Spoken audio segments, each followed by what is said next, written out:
This is a Luigi Primo, and it is a Wednesday, and you know what that means. What's up, guys? How you doing?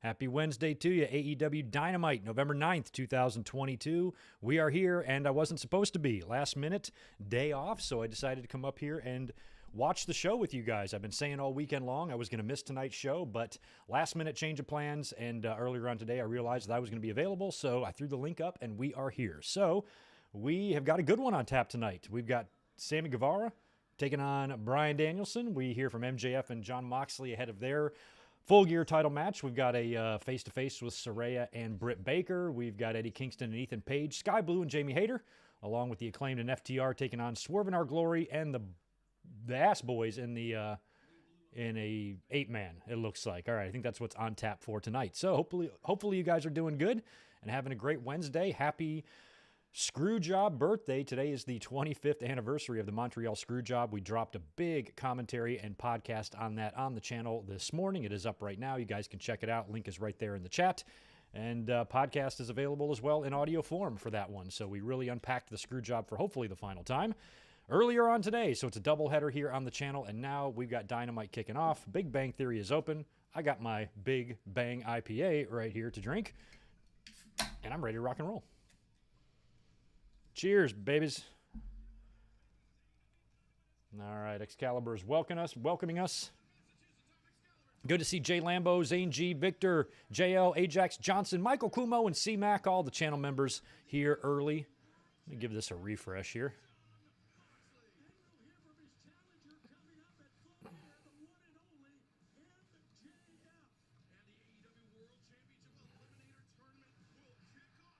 Oh, yeah, the Eliminator Tournament is going on. That's going to be the Ethan Page and Eddie Kingston match.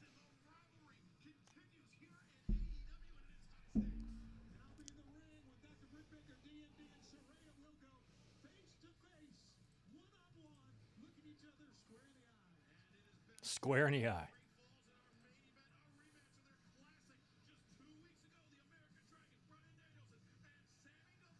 This is 2 out of 3 falls. Did I miss their match 2 weeks ago?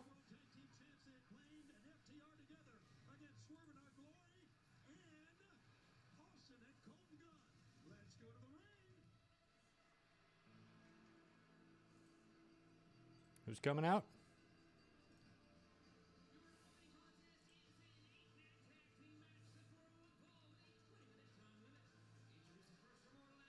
What's up, Josh Haywood? First time watching live. Usually fast asleep by now in the UK. What's up? Good to see you, Josh. Glad you're here.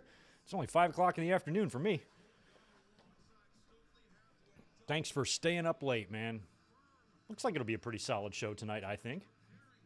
Probably better than last week. Last week's Dynamite, little lackluster. This past week's Raw, kind of weak. Last couple of Raws actually been kind of weak. I don't know what was going on with that Theory cash-in. That was pretty funny.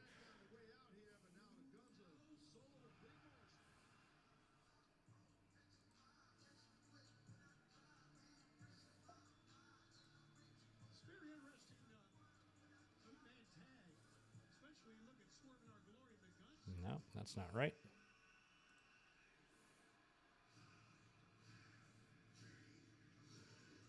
All right, here comes Lee now. Whenever this tag match happens, see, he's not even getting... There's no way these guys are going to win the tag belts again. They've been teasing problems with them for so long. We got Mia Yim back in WWE as of this Monday, which is kind of interesting. What's going on, WWE Fan Forever and Tai Fu? Good to see you as well. I think I was one of the only people. I had a long day on Monday. I was tired all day, even trying to watch Raw. I found myself like not giving a shit about anything. So if I was wide awake and alert, maybe I would have had, I don't know, more of an opinion about Theory and stuff. But I just did not care what they did to him for a couple of reasons. Number one is no fans wanted anything to do with the Theory cash-in. So I guess I was a little bit surprised that they are upset about his perceived burial. I mean, he was buried pretty hard, don't get me wrong, but don't you think there might have been a reason for that? Like, what do you think that reason could be? Maybe they want to go in a different direction with him. They knew, realistically, him taking the belt off of Roman wasn't going to happen. He wasn't going to cash in successfully anyway, so they just did it with Seth Rollins. I mean, Seth Rollins is, you know, a very credible former world champion, future Hall of Famer. He's a big part of WWE. He could have easily been WWE champion and not U.S. champion in that match. And I just thought everybody hated Theory. So everybody rushing to his defense that he was buried. Why don't you just see what Triple H has planned for him? Scissor hole. I love that. And a lot of that stuff, too, you got to remember is Triple H is still in the process, I think, of undoing a couple of things that Vince McMahon did. Threw that fucking 24/7 title in the trash on Monday, thank God. And Theory was a Vince McMahon project. You know, and so maybe Triple H just wants to pump the brakes on that, take a step back. He's not going to, you know, Theory's not going to get released or anything, but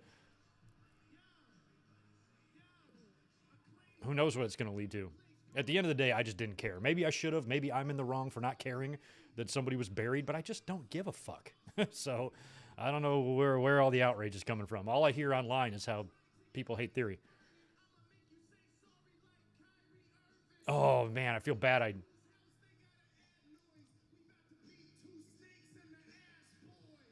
felt bad for talking over Caster's rapping. I missed Kyrie Irving line. Oh, they're in Boston. That's right. Here comes Billy. A whole bunch of Sasha Banks rumors today. What was that all about? I was very busy all day, so I didn't really see what that was about. But they are in Boston tonight, Sasha's hometown. She's back in the WWE intro. She's not going to be on Dynamite tonight, but apparently that's been floating around. Daddy ass chant.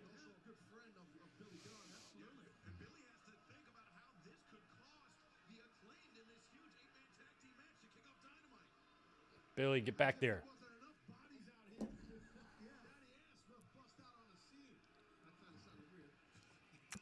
Barry, you think the only problem people have with the cash-in is how stupid it makes them look? Well, yeah, of course. Theory did look really stupid. I just kind of liked it. I don't give a shit. What the fuck do I care? Like, Theory has not been done wrong in any way. He's achieved way more than most people have at his age. I don't think this is as bad as Damian Sandow or even Baron Corbin, for that matter, with the cash-in. They made him look stupid, but every time he comes out and cuts a promo, he makes himself look stupid. His gimmick is to look like an obnoxious, stupid fuck. So why are we upset? Like, would you have preferred for him to successfully cash in? What did the fans want instead? I get it. It made him look kind of dumb, but that's kind of who Theory's character is. If they did that shit to a babyface, maybe I'd understand a little more. But somebody that I have no interest in ever winning a world title, not winning a championship, is not something that I'm going to lose sleep over.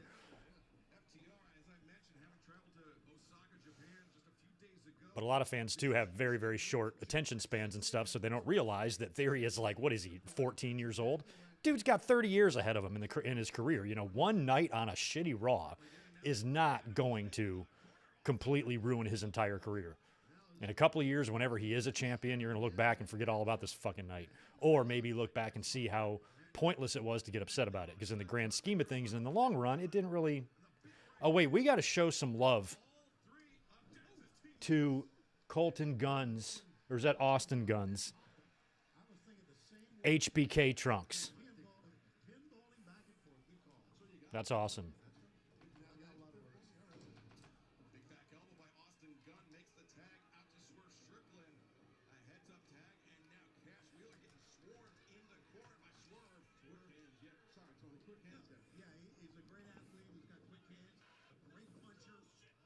Oh shit, look out.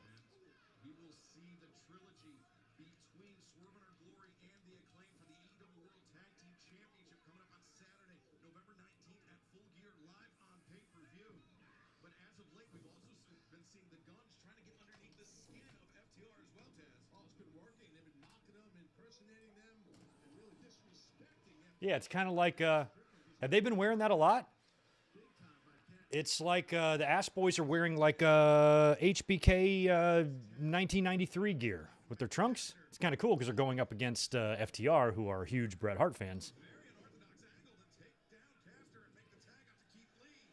One of the new, I just put that on Twitter, one of the new features in this bullshit. Now when you send a tweet, it gives you like a grace period, and it says sending tweet, and it wait. Oh, shit. All right, we're reconnected. We briefly disconnected there. We're fine. We might have had a little pause there.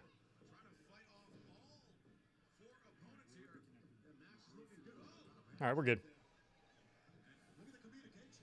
Yachiro, Victor Colon, Mr. Grey Ghost, Zach Palgett, Janine, Evan Neal, Damon Smith.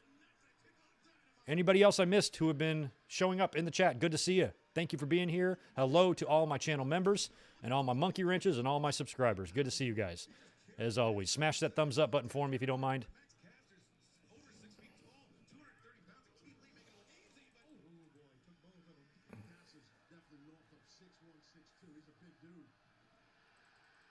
There's a scissoring. Boston Scissor Party. I love it.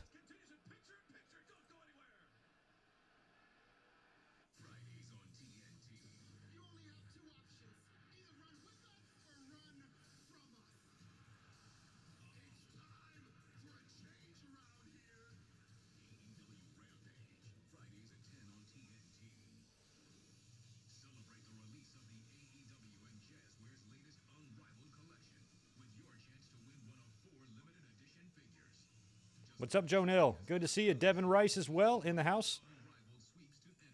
Are you ever going to sew a review of WWE Crown Jewels 2022? I did sew a review. It's on my channel right now, Devin. Last Saturday. We were all here talking about it. Where were you?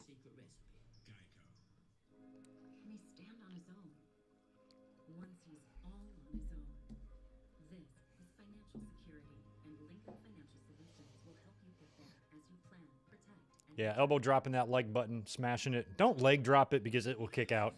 But put the sharpshooter on it. Do whatever you need to do. But I'm kind of on a like campaign right now on the channel. I'm probably going to be super annoying about that in every video for a little while because as happy as I am with all aspects of the performance of this channel, the one aspect I am not happy with is the likes. We suck at likes. Or at least I suck at likes. You guys don't suck at likes. You guys do it. I just need more of them. So let's get some more.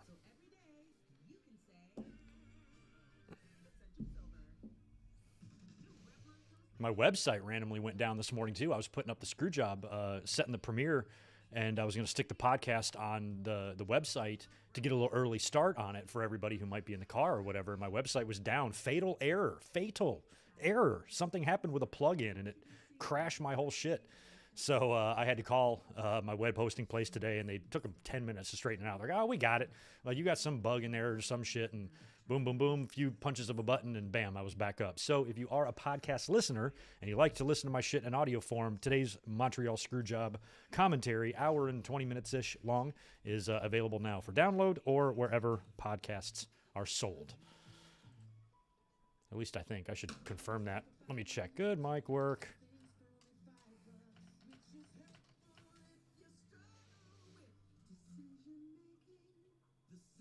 There it is. Good mic work. I'm just checking iTunes. There it is. Okay, so it's all up and running today. So I don't know what was going on with my website earlier on today, but it's up. You can download it, or you can listen on the sites, or you can watch on YouTube.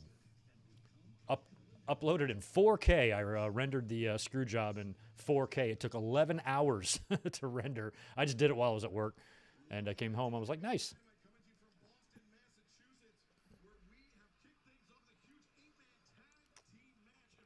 I spent most of Monday. I recorded the podcast on Monday and was kind of working on that. That's why I didn't really pay much attention to Raw. I'm like, I had other shit to do.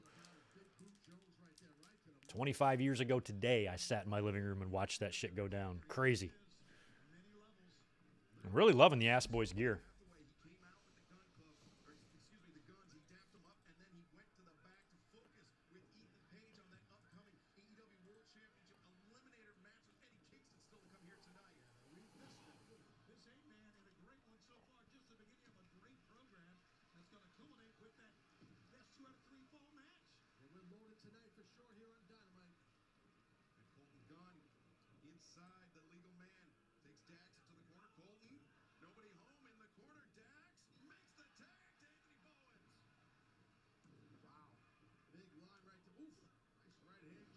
Bowen's in there.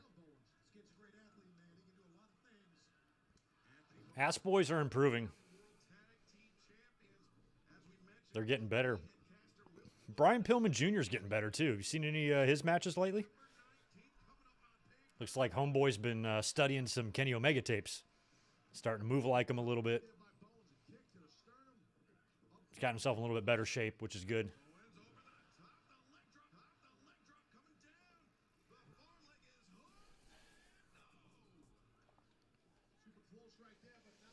Jay Lambo for editing. I've used the same stuff for the past few years. I use, let me make sure I give you the right name of it.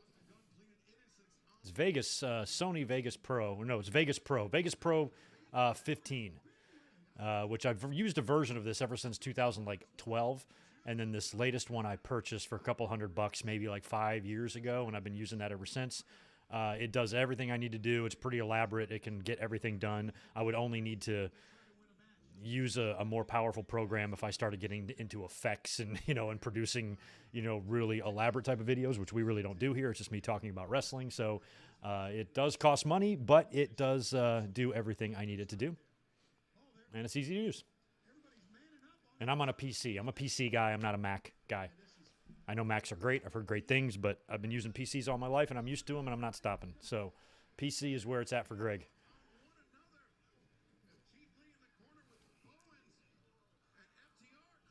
All right, we got all 8 men in the ring, excuse me.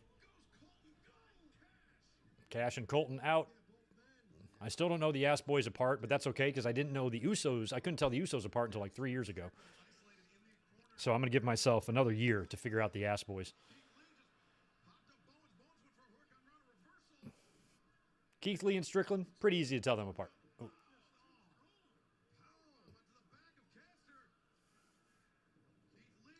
Oh, that was good. That was so good. You all right? You all right, Bowens? Oh, here we go. He's going to take up Swerve. I like Keith Lee so much.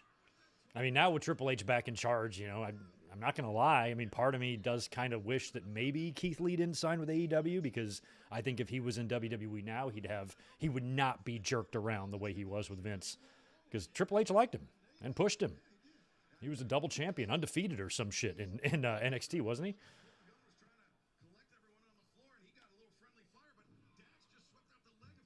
And now with Mia Yim back.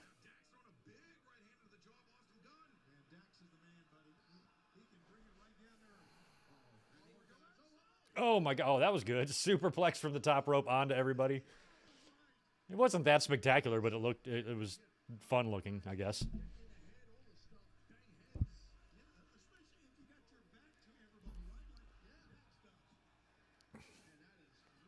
Oh, thanks for that, Jeremy. You don't have to download it. It's just an option I like to give you when I do those like big reviews that I edit and record. I want to give you guys options for listening. I'd prefer if everybody watched on YouTube, but we do have the podcast sites and the website for all that stuff that has remained virtually unchanged. I set that website up in 2015 and learned how to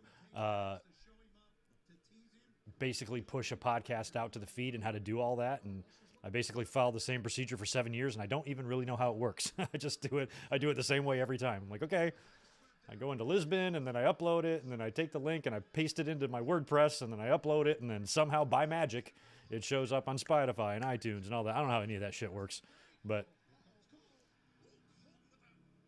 if they ever decide to change the procedure, I'm going to have to relearn some stuff. Oh, and he did the suck it thing, too. I'm loving the Ass Boys gear. They're even wearing Sean's boots almost. With the sideways kind of mic drop from Caster. Aubrey, Shatter Machine. Big Rig, excuse me. Nice sell by whichever ass boy that was. He sold the Shatter Machine, or he sold the Big Rig like Vince selling the Stunner. He was like convulsing on the way out. Good stuff. Good opener. Michael Kumo, appreciate the $5. Different haircuts and styles help telling the twins about and speaking of hair. Looks like Keith Lee needs the good mic work haircut. Yeah, he might. Keith Lee will pull it off. He barely has hair anyway. Might as well just go all the way with it. That's a lot of championship belts right there.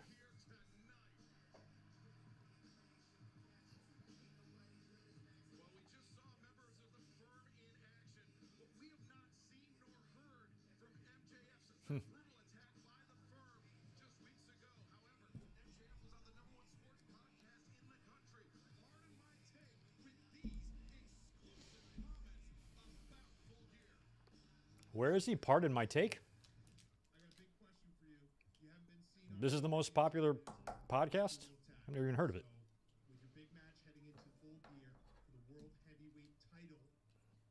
feel? How am I feeling?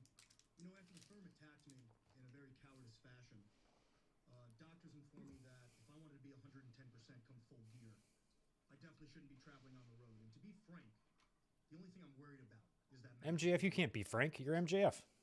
See, this is the most important match in my entire career. But what I don't think wrestling fans understand. Okay, so he's kayfabe in this. Possibly the most important match in the history of our sport. Allow me to explain why. This could be the potential crowning of the next face. Oh yeah, Michael. Appreciate 2 more from you. I understand what you were saying. Yeah, telling him apart. You see, every once in a while, every once in a blue moon, really, we see people that lead. Once in a blue moon. I've never seen a blue moon. Wrestling to new heights. Guys like Bruno Sammartino, Dusty Rhodes, Ric Flair. Guys like Hulk Hogan, Stone Cold. MJF, don't speak Bruno's name. Were generational talents. And that is exactly who MJF is. Not everybody can be generational talents. Everybody wants to be a generational talent. He's generational. Is to have a long, fruitful world title reign. The only person that's getting in my way is John Moxley. Now, I'm not going to sit here, big guy. I'm not going to sit here and I'm not going to. Oh, it's a football podcast mostly? That's cool. Yeah, Barry, I vaguely saw what Road Dogg said about Brett. I didn't want to even take the time to read it. But the little paraphrasing that I saw was that he never understood what the big deal was about Brett, and he feels he's a better sports entertainer than Brett, even though Brett's a better wrestler, something like that. But when doesn't Road Dogg say something stupid? Road Dogg is a lot like Braun Strowman. He's just dumb, he's a nice guy and all, and enough, but he's dumb, and he says dumb shit all the time. So I'm not really surprised about anything that Road Dogg said.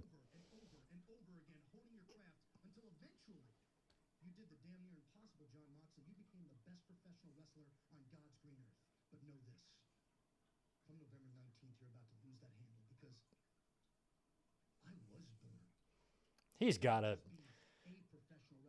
I mean, he's putting over Moxley, calling him the greatest professional wrestler on earth, shit like that. He's so turning. I think that's why they're trying to he's going to be on TV. I would assume before Full Gear.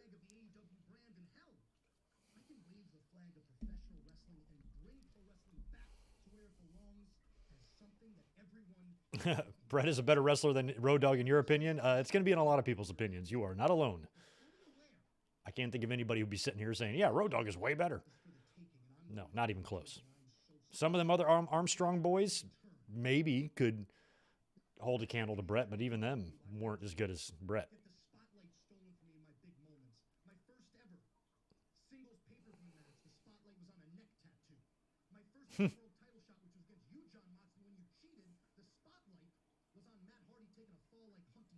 Oh, God. What's the third one?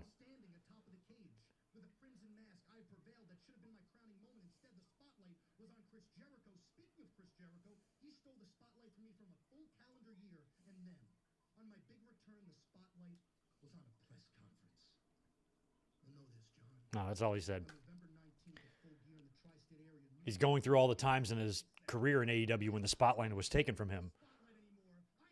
And it was taken from him at All Out. We all know why. But he just mentioned the press conference. That was it.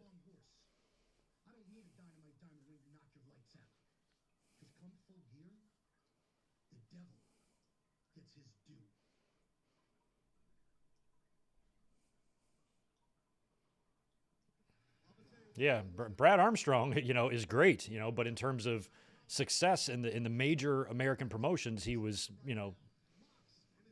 mid-card and never really higher. And in some cases, he was an enhancement talent.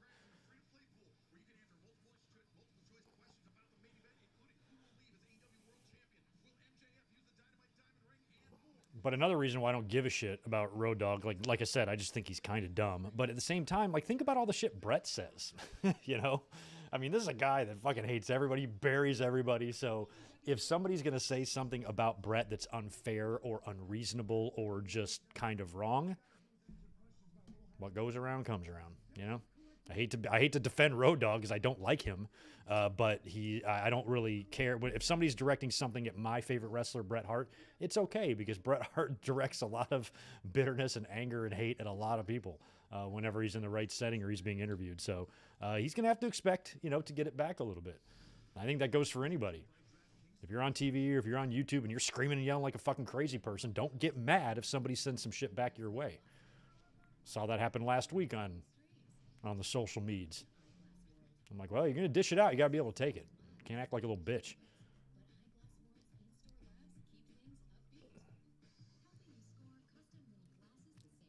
If I want to go on Twitter and like put up something political, I better expect that somebody in this is, sure, fuck you, you liberal libtard, whatever, you know, like it's fine. I don't give a shit like what this fucker with 9 followers thinks. Go ahead, say it, whatever. Like I give a fuck. I wouldn't put it up there if I didn't expect some asshole to have a problem with it. I love that Blossom is the Jeopardy host. She's the best.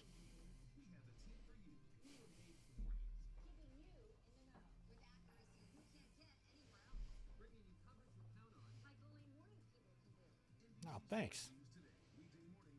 Gotta love them local news advertisements.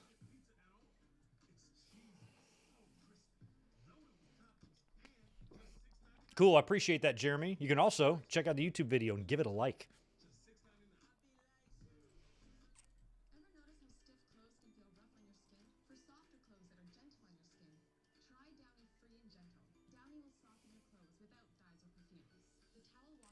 Thanks, Jay Flocks on Twitter. That SummerSlam banner with your logo is cool. Appreciate that.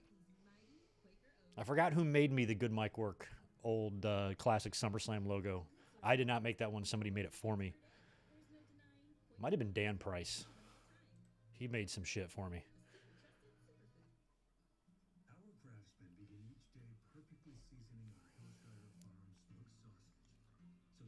I need to see if the I haven't talked to him in years, but the guy who did my logos years ago, the Good Mic Work logos that you see like on my channel, not the custom ones or the SummerSlam ones, just the one that you see right under my fucking head right now.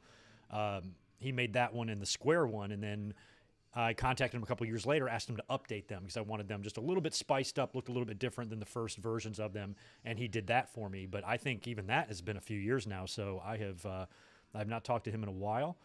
But if I ever decide to update anything, I'm going to probably just go right back to him because he does easy work, good work, and I kind of like simplicity. I don't want anything too crazy, and, you know, that's why I kind of like the logo I've been going with. And then have fan art made on the side.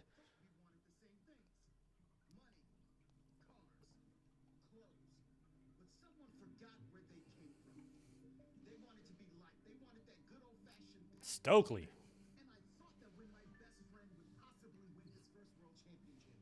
Oh, right on, Victor. Yeah, it was through the podcast. Yeah, some people discover me reverse ways. They hear the podcast first and then come in.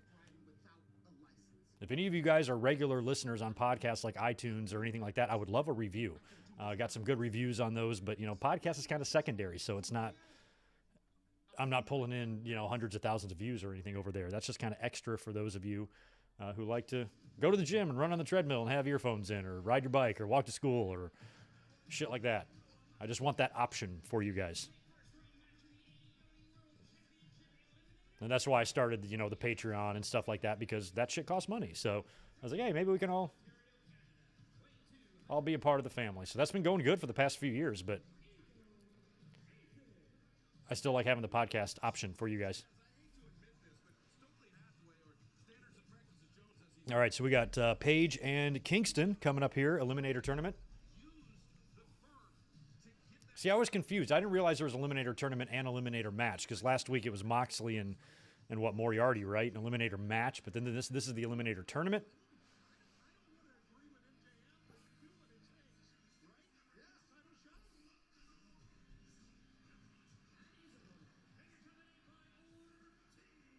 Ortiz. I miss Ortiz's crazy fro. Maybe he's growing it back out.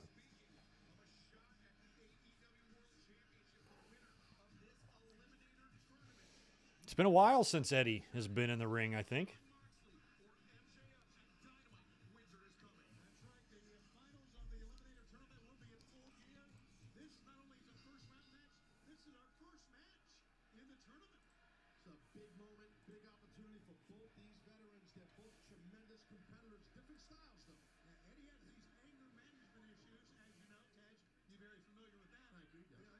but sometimes it works in your favor. Well, this is a very interesting rivalry that goes back over a decade between these men, and it has been a very vicious, a very bloody rivalry. It started out as a singles match, then a dog collar match, an I Quit match, a steel cage match, battling all over the independent scene across the Midwest, from AIW in Cleveland to AAW in Chicago, now here in AEW in Boston. Yeah, this is called the big time. That's what's going on right now, and they get an opportunity, as you said, in this world title eliminator tournament. And the winner of this match. Oh my God.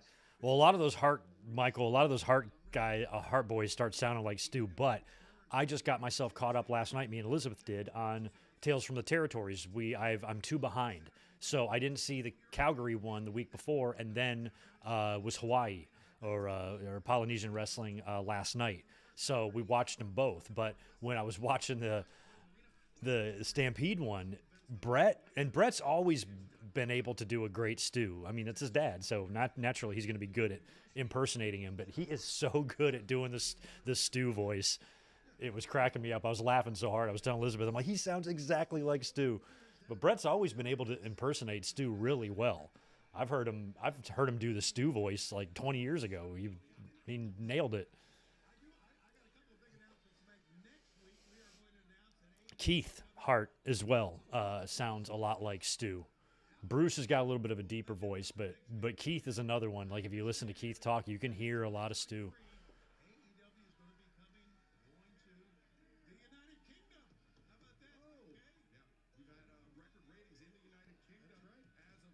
I think the one that looks the most like Stu, I think is Ross. Ross Hart looks a lot like a young Stu. They all kind of look like Stu a little bit, but Ross looks a lot like him. Smith looks a lot like him. I think Smith was the oldest, and Smith, I believe, has passed away.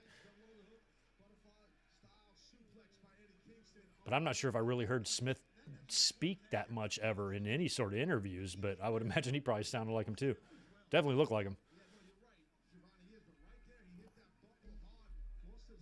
24/7 title is gone. The 24/7 title is officially retired, at least according to WWE's website. They threw it in the trash last night, or on Raw, or on Monday. Funny thing is, again, I was only like halfway watching. I was doing work on the computer, but I was kind of eyeballing Raw. I swear when Nikki crossed through the belt in the trash, she missed. I thought she missed. Did she miss, or did I just see that wrong? But it looked like when she threw it down, it didn't even go in the trash.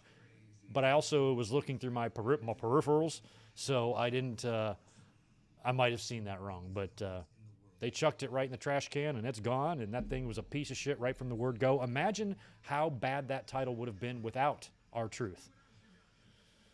The thing was a fucking joke, even with his brilliance. And I was hoping he'd be a 100-time 24/7 champion. I was hoping they would eventually get to that, but with him getting injured, that's not going to happen. What's going on, Spectre? Good to see you. My week's going great so far. Nikki did miss the trash can, so I did not see that. So did people point that out? Like, I didn't see a whole bunch of people talking about that on Twitter. That's why I'm like, well, maybe I saw it wrong. Did she pick it back up and put it in the trash can, or did she just throw it on the floor? And that's what signified the title. How do you miss a layup? How do you miss? You're standing right over the trash can. How do you miss? At the Home Depot, you'll find appliances to fill every holiday need, in-store and online. From festive sweater washing to keeping your holiday favorites fresh, so you can do more together. Shop Black Friday savings on select Samsung laundry sets at the Home Depot. Want luxury hair repair that doesn't cost I'm going to have to change some shit up, too, this week on the weekend. Looks like I think I'm going to be unavailable Saturdays, so I think we're going to come up here. I might come up here Friday afternoon and do a little, like, a news brief, just catch up on some wrestling news, some chatter, or whatever, because I'm not going to be able to get a full podcast in on Saturday. And then on Sunday, we're going to be doing a watch-along, a Survivor Series watch-along. I just got to decide which one. I'm pretty sure we're going to do 1995 on Sunday. That's the one we need to do. Week after that, we might do 94 or 93 or 92. Also thinking about 2000, 2001. I was at 2001, and I don't think we have watched that one together. So we've got some options, but I think this Sunday will be 1995. I had a chance to go to that show, and it fell through last minute. My cousin Holly was doing some college and was in D.C., in the D.C. area for school and didn't live there. She was from Arizona and had hit me up and like, do you want to go to the show in D.C.? And I was like, yeah, I do. And I would have had to drive up there. I was 18 and I was working. And I remember it was all set up to the point where I was like telling people I was going. Even my parents, I think, knew I was going. And then it kind of like fell through last minute, pissed me off. Still told my friends I went, though, because I was so mad that I couldn't go. But I was going to drive up there, you know, and go. And maybe even more mad after Brett won the title. I'm like, oh, motherfucker. So we might watch that one on Saturday.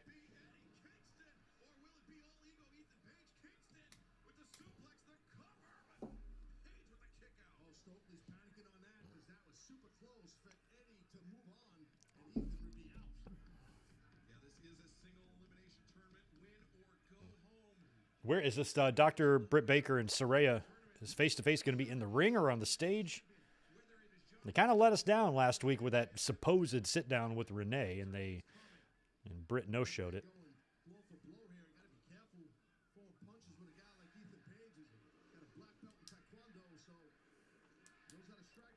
Taekwondo? You put the emphasis on the wrong syllable.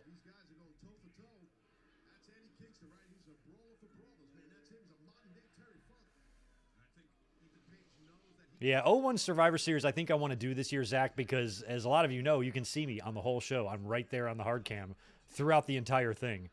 And that was an awesome event to attend live in Greensboro. I've reviewed the show a couple years ago. Kingston almost advanced. Almost. That was interesting on that exchange that Ethan was going for the forearm shots. Eddie was going for the fist shots to the head. Just different styles. At the end of the day, they're all strikes. You know what I mean, Tony? So you're just trying to wear down your opponent's head, catch him on the button on the jaw or something.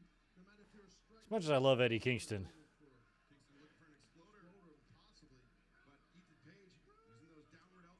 He isn't exactly Chris Masters physically.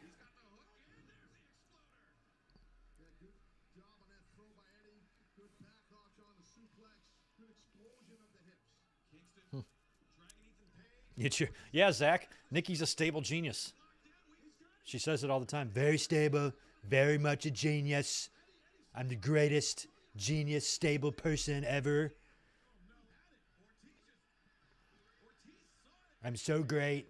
Everything that's ever great in the world is because of me. Who talks like that? Oh, Eddie. Oh, Eddie no-sold it.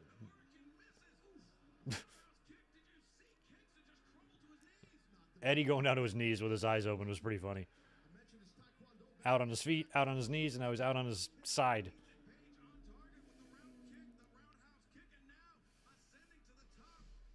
Yeah, that's what I like about Kingston. Is he's out of his mind. I love when he kind of gets disoriented. He kind of reminds me of Terry Funk. Like Terry Funk would get like that too, just kind of just wild and running around. You know which direction he's gonna go. Extremely unpredictable. No way to predict his movements. And Kingston kind of gets like that too in like really intense situations. I like Nikki's gimmick better than I liked Nikki ASH, and Nikki Cross in NXT was fantastic. So if they can tap into a little bit of that, I mean, you got to remember, too, this new Nikki gimmick is 2 weeks old. So you got to fine-tune that shit. Nobody liked the New Day's gimmick either right at first. Oh, my God. Fucking Eagle's Edge from the top, or from the second rope anyway. To hit a razor's edge on a guy as heavy as Kingston and to place him and plant him halfway across the ring, Ethan Page is strong. I mean, it's got to be hard enough to lift up someone of that size anyway, but then to be doing that while you're balancing on these fucking twitchy-ass ropes.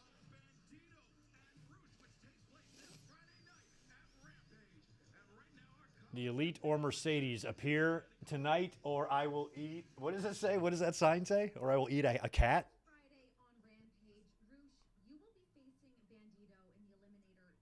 Renee, I'm digging the white and the leather jacket. You're awesome. Well, more specifically with 10. This is how things are going to go down. Rush is going to win the whole tournament. He's going to become the AEW World Champ. Sorry. And then, because he liked the way you I like the way they acknowledge that Renee is with Mox. The very first title shot against Rouge. Oh, And that's I'm nice glad of you. you're here, 'cause these bunch of clowns will never, ever, ever get a title shot. I like John Silver. Sure, I'm the beef. I'm the beef. Because Bruce doesn't give second opportunities. Back off, Rouge bag. Roosh bag. I love it. Back off, Roosh bag. Ladies and gentlemen, I have a very lucrative offer. Okay, here's one of those. Here's one of the 6 Davari brothers. I'm not sure which one this is. I am willing to offer the full services of my butler in exchange for the TNT Championship. Oh. So he's going to trade. Wardlow, think about this. You can go from being MJF's servant to having your very own. Oh, how the tables have turned. Well, everybody wants a butler. So if you're a champion in AEW and somebody says, hey, if you give me that belt and make me the champion, you can have my butler. I am an excellent cleaner. I'm very neat and tidy. I don't need a butler. This fucking room in here, immaculate.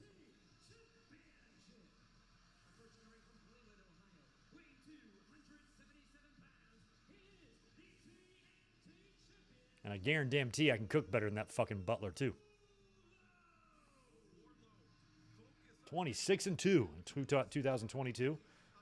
Happy those rankings kind of seem to have magically evaporated away in AEW. I'm not shedding any tears over that.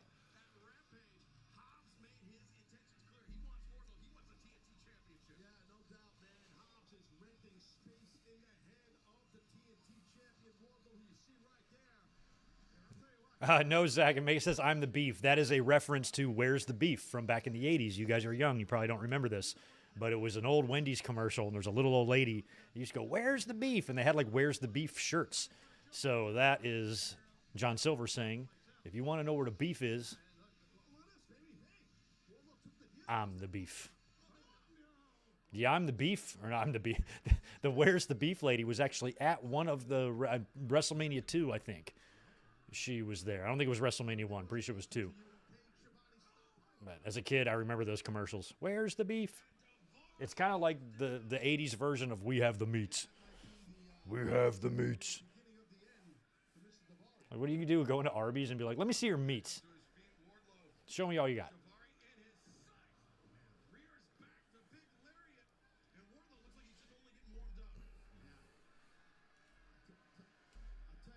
The short arms kind of scare me. Well, you guys know people like that. We all went to high school, like football players and stuff. Sometimes guys who are short get big, and they work out when they're they train and almost bodybuild because they're so fucking short. Their arms get really short because their muscles get so big they stick out further. They just look.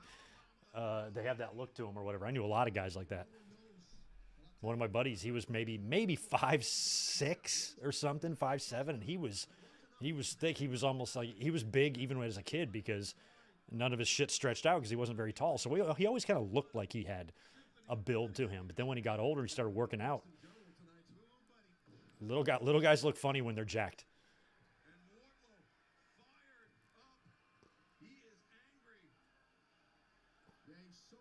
But they make excellent little like running back and fullbacks and shit in football and stuff. They're great.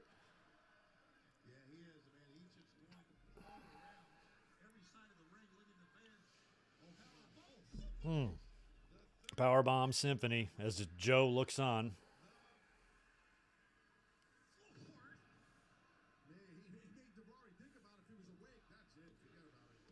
All right, nice to see Wardlow getting a nice squash victory here on Dynamite. I was a little perplexed why they seemed to have slowed him down a bit when he had so much momentum. I kind of didn't get that.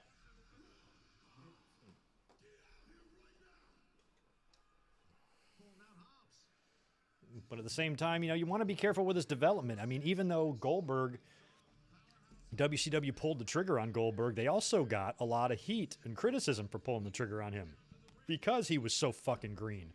But sometimes when somebody's that fucking over, you just have to make that decision. You have to make that call of saying, hey, this is who the fans want. It's not our fault he ain't ready yet. That's who they want. That's who they got. We got to give him. But maybe AEW just wants to tread a little more carefully with Wardlow and not be so. And this might be the guy to take the belt off of him too. Is Joe gonna? Joe's not gonna turn on him, is he?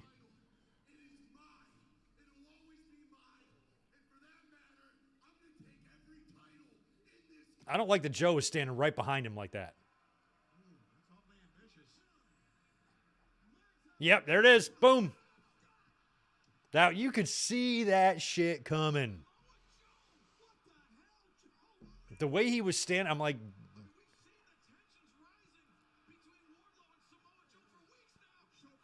So this is kind of interesting because Wardlow.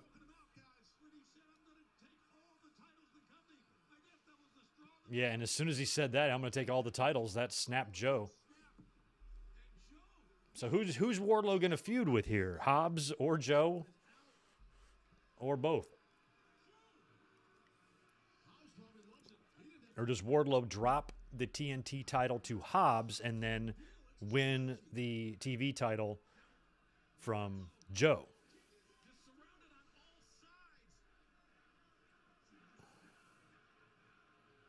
You know, in a weird way, you know what Wardlow, Hobbs, and Samoa Joe reminds me of in a weird way? They remind me of the big man version of Angle, Benoit, and Jericho in WWE. Like in terms of where they are in their careers right now. Think of when they had that triple threat match at WrestleMania, right? In 2000. Like Benoit was kind of established, more of the veteran, like Joe is. Jericho had a little less experience, but still some experience. And then you had the super green one like Angle. It kind of gives off the same vibe. But they could book some sort of triple threat like that, match like that if they wanted to. And they could put both those titles on the line. Could be a good way to get the belt off of Wardlow without beating him. But Mom and Dad are obsessing over every detail. So between them and our softest diaper ever, oh, we're Huggies, by the way. We got it covered, kiddo. Huggies, we got you, baby. Newest thing from Pizza Hut isn't pizza at all. It's cheesy, so crispy, loaded with toppings, and just $6.99. Enough for two. Benoit. New Pizza Hut members, just $6.99. It's that time of year again. It's the best time. We've tested it. Festive food. Refreshing Coca-Cola. Epic joy. That's a good food. Plenty of razzle-dazzle. The only problem with that idea, though, is that essentially you'd be defending two titles, or you'd be defending championships from two different promotions in the same match. I don't even think that has been done. See it all with this great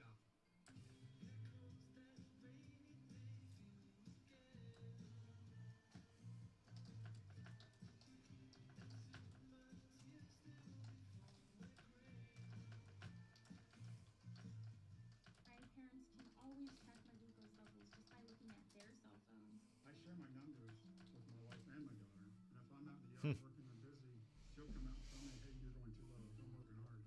Makes me feel good that they're watching.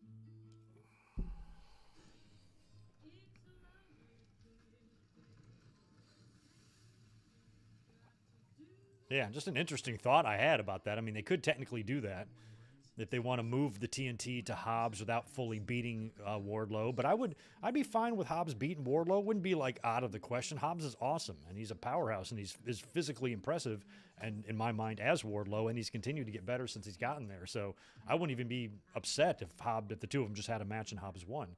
Tying in the Samoa Joe stuff, though, you could have Samoa Joe interfere and cost Wardlow the match. Hobbs the new TNT champion, and then Wardlow comes after Joe for the Ring of Honor title.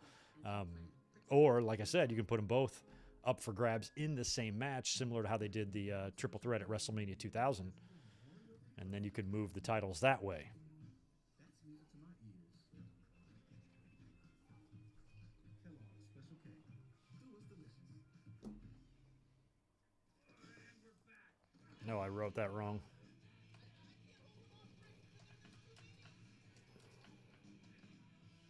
Oh, wait, now that I have this new thing, do I have an edit? Do I have an edit option? Sunday, November 20th at 11 p.m. on Adult Swim. I can edit it. Okay. Jade, Nyla Rose has been taunting you for weeks with your TBS championship, but now it's Okay. at full He's going to let me edit this. Ha! face off. How cool. How's that I'm editing my first tweet. I'ma handle Nyla Rose's ass for Full Gear. And I hear she's out here parading my belt. with Sweet. an open challenge. Wow, I just updated a tweet. If Nyla Rose is gonna be in Boston for Rampage this Friday, then I'ma handle that ass this Friday in Boston for Rampage. Nah. Fucking Jade is pissed. She looks great there, by the way. But Nyla has been running around with that fucking title for weeks. And last week was, I think when we were watching the match together, we were just messing around, shooting the shit. I don't even think I was realizing how horrible the Jade and Marina Shafir shit was. Shivani, you look, that jacket doesn't look like it fits you or something.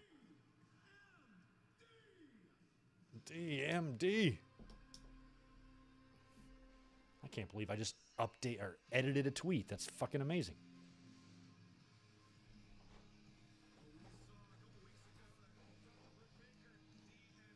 Yeah, fuck it. I did not pay for a check mark. I paid for an edit button. And I just used it for the first time. And I will use it again.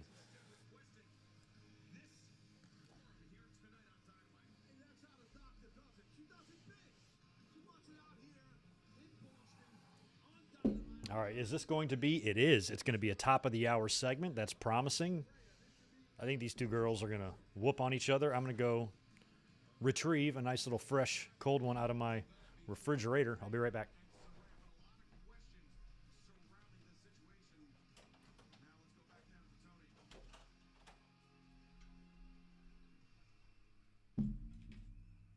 And now, ladies and gentlemen, welcome to the ring, Soraya. Soraya.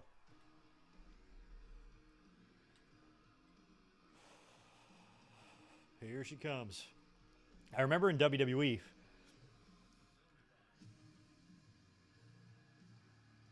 I actually like this song better. I didn't really, her song in WWE was just too loud or something, but I always remembered whenever she would make her entrance, she would always sing her song. You could see her mouthing the lyrics to her song. I'm like, you're not supposed to do that. That's got to be against the rules or something. That's got to be in the same category as like wearing your own kayfabe t-shirt, you know? Like you wear somebody else's, but can't wear your own. And see, she's doing it again. She's singing it here too. I can't, nope. So maybe that is her part of her entrance and her gimmick, is that's just what she does. She sings her entrance. But most wrestlers who have lyrics don't sing. Is Sheamus coming out there going, "It's a shameful thing," you know? Soraya, you mentioned that you had something you wanted to tell all of us, and you Soraya, tell Dr. Britt Baker face to face. I know what this is. We know what she's gonna say. We know it. First of all, I bet you guys are really wondering what's happening with me now. Am I cleared? Am I not cleared? Am I gonna wrestle? Am I cleared? Am I not gonna wrestle? I will let you know though, a couple of weeks ago I took MRIs, I did x-rays, I did CT scans, and unfortunately for Britt, Oh boy. Unfortunately. 100% cleared. She was all emotional when she said it. I'm like, girl, we knew you were going to say that. You've already gotten physical in the ring. That was a given. I'm happy for her to make that announcement. It's good. I don't think it landed the way she intended it to, but... And I think they fucked something up last week. Overwhelmed, and that's even more shockwaves. Telling you. I just hope the match is good. Anything more fickle than an AEW fan. So, you're cleared. What does that even mean? Do you know how to do this? Do you still know how to do this? You're cleared. No. Britt, why are you wearing Hulk Hogan's jeans from 2000? Remember when he was wearing those? Coming after me since the day. I turned on Nitro one night. He's in the ring wearing that. I think I know. I think I got it. So let It immediately reminded me of the Steve Buscemi thing with the music band. Hello, fellow kids. Same thing. Same energy. became a fortress that wrestlers like you, that superstars like you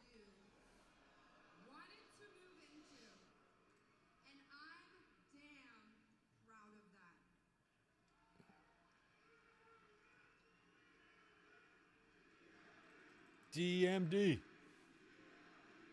But that pride turns into resentment very quickly when you have the audacity to skip in here and call it your house.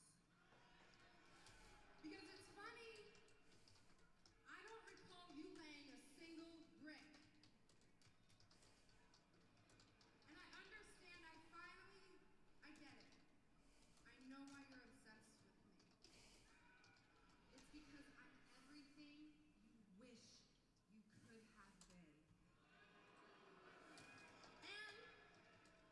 if you think I'm lying, if you think that's not true, let me remind you, you left your house and walked into mine. Britt's got a point.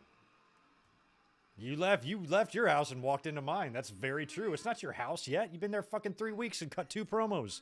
It's your house? Fuck off, Soraya. I'm on Britt's side on that one. Bitch, make an appointment. Bitch, make an appointment. Mm-hmm. That was stiff. I think Soraya will make that appointment. This thing is heating up, man.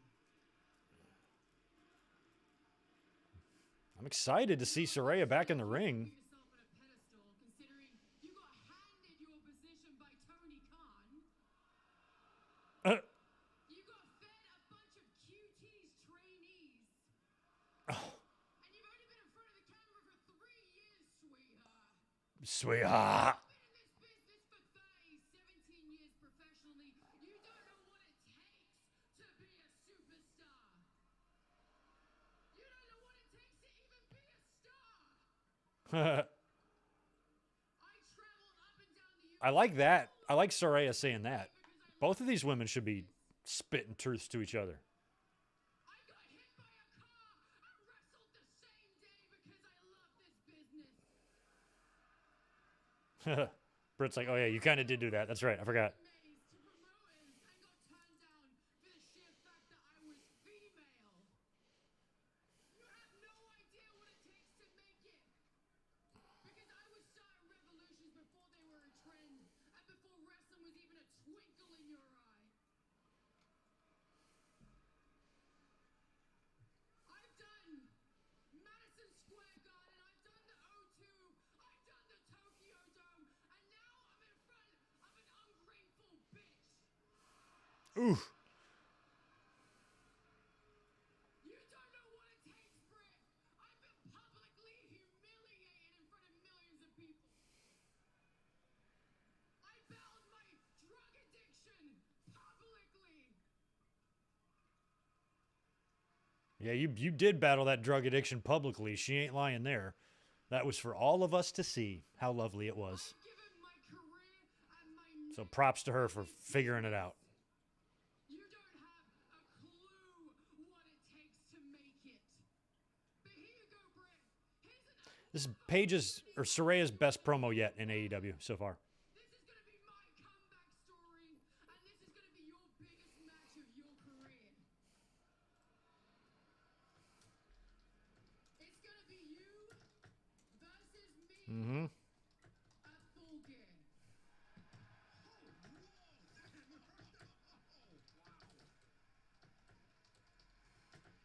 Britt's in shock here. I'm not sure I've ever seen Britt Baker speechless. She's never seen her speechless. Oh, there we go. Nope. Try for the cheap shot, Soraya. Uh-oh. Soraya has Britt up and... Oh, God. Britt Baker goes down. That's what I wanted to see. Just a little bit. Like, give me a move. Give me a sequence.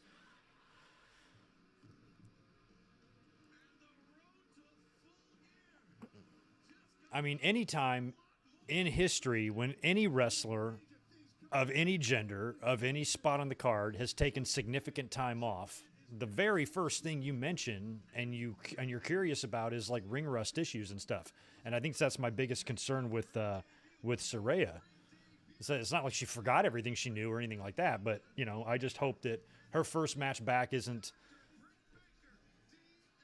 isn't a letdown for her, or if they're not clicking or the chemistry is off or, something like that, clunkiness to it, or I just want it to be good, And this makes me very optimistic because I wasn't sure. I haven't been too impressed with anything that I've seen so far between these two. So I feel like they kicked it up a notch there. That was good. Good stuff. Unless I misread that and Twitter is shitting on it, but I kind of liked it.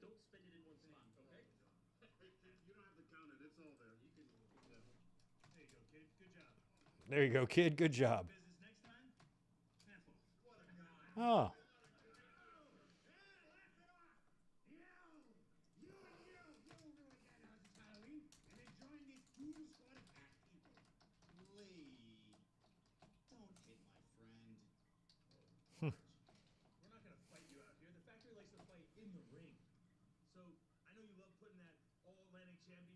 That all-Atlantic Jansport. Who had a Jansport in school? Didn't you? I still have the same book bag backpack that I had in the 6th grade. I actually took it to Hawaii with me last year. I still carry shit in it to this day. You think we're scumbags? You want to do something about it? I'll fight you tonight on Dynamite.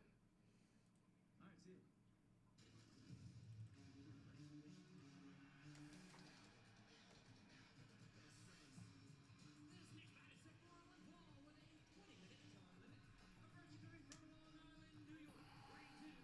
Oh, here, I didn't read that part about the editing. When I send a tweet, it now says you have 30 minutes to make an edit. Okay, so that's actually kind of a good idea. I didn't even think about that. Put a time limit on the edits. That way you can't revisit it 3 days later and change the entire tweet.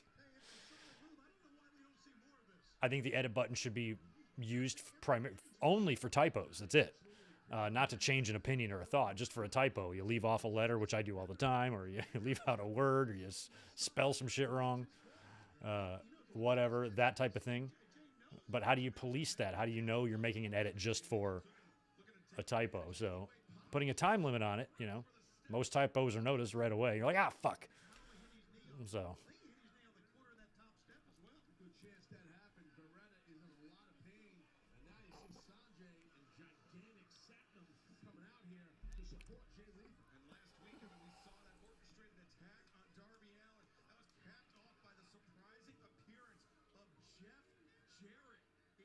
Oh, yeah, Jarrett was here last week. I almost forgot. Joshua Aparicio, how you been, my friend? Good to see you. Thanks for the $5. Hey, Greg, how you been?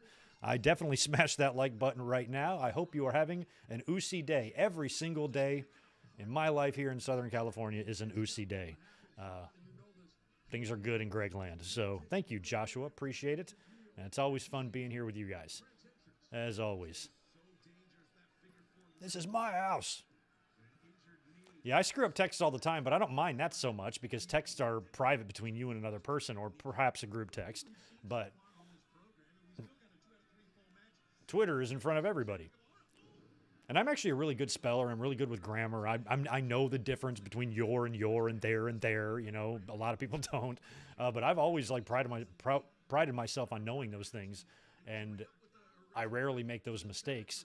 But sometimes if I'm multitasking or if I'm kind of forgetting or else one time I said, I'm so glad so-and-so won a match, but I spelled one O-N-E, things like that. Or if you speak the tweet, which I sometimes do, that will have a typo and you won't see it and you'll send it. So shit like that. That's why I think that's useful. I still don't like that smelly little fat weirdo that bought Twitter.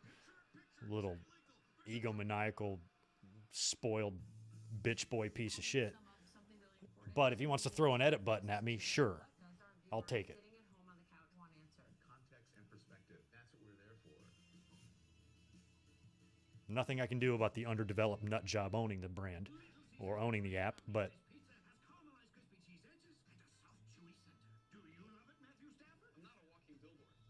good to see Matthew Stafford getting the commercials now. Poor guy suffered so long in Detroit. Came out here, California, won himself a Super Bowl. We can't tell you when your kids will finally go out on their own. Oh, shit, Victor, you did miss the Survivor Series 98 watch-along, didn't you? My cousin was over. He wanted to play NES and Super NES games. Well, I'll tell you what, man. If there is any reason to ever miss one of my classic pay-per-view watch-alongs, playing some classic NES is the way to do it. I can't take my eyes off my eyes. Dramatically reduces redness. In 1 minute. And look at the difference. My eyes look brighter and whiter for up to 8 hours. You guys have seen my shit. I've showed it. It's right over here. There's some, oh, you're not going to be able to, fuck. No, there's too much crap in the way. And I'm not going to move anything. Forget it. But yeah, you guys have seen all my crap. I got NES games. I got old school consoles. They're pretty dusty right now. I haven't fired any of them up in quite a while.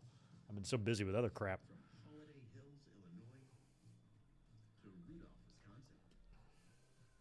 From Santa Claus, Indiana, to Snowflake, Arizona. From Garland, Texas, to North Pole, New York.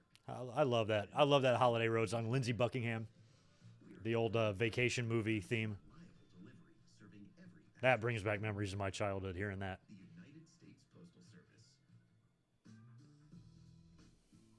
Life is all about But you guys might be seeing different commercials than me. I don't know. in new ways. So try Gold Peak, then try something else. Because T is for trying, and ice just got a whole lot cooler. spicy buns, spicy sauce, spicy seasoning, spicy jalapenos, ooh, spicy fries. Oh, I wasn't aware of that, Yuichiro. All the best to you. Yeah, so you know, but like, yeah, anytime you're speaking any text, your phone only it could hear anything. And even if you have a lot of feedback, like I've been at work before, and there's been a lot of noise in the background, or like maybe a loud fan running or something. And I wish I should screenshot this stuff whenever it happens, because sometimes I will say something into my phone, and what it types out is so unbelievably upside down and not even close to what I said. It's hilarious. And I'm like, how the hell did my phone hear those words? I know not to speak too fast and things like that when you're doing that, but how it somehow picked all of that up, I have no idea. But it's hilarious. Next time that happens, I'll screenshot it and tweet it out to you.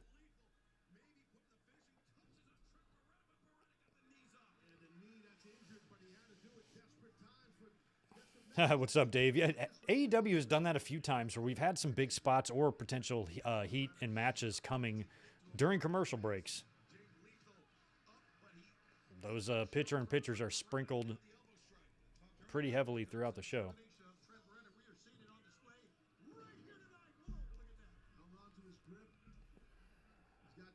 got a good over grip on that. Oh, he's going for half and half, I think. Here. Yeah, this is Trent Beretta and Jay Lethal, by the way.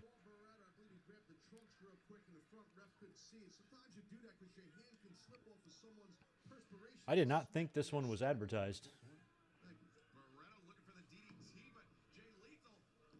Lethal's had matches several weeks in a row on Dynamite, hasn't he?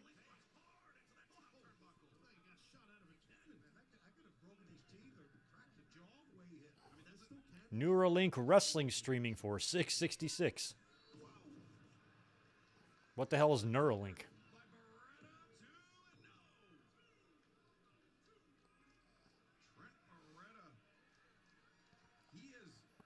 Yeah, we still have to come here. We have to hear from Moxley. We have Jamie Hayter and Sky Blue, and then we have Danielson taking on Sammy Guevara, so that'll be it.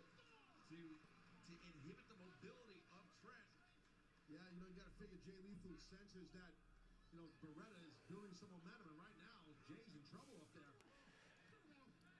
Yeah, AEW does that every week. They put out the big match graphic for all the matches, and I'm like, oh, that's convenient. They work for thumbnails if I ever want to use them, even though I don't like using those for thumbnails.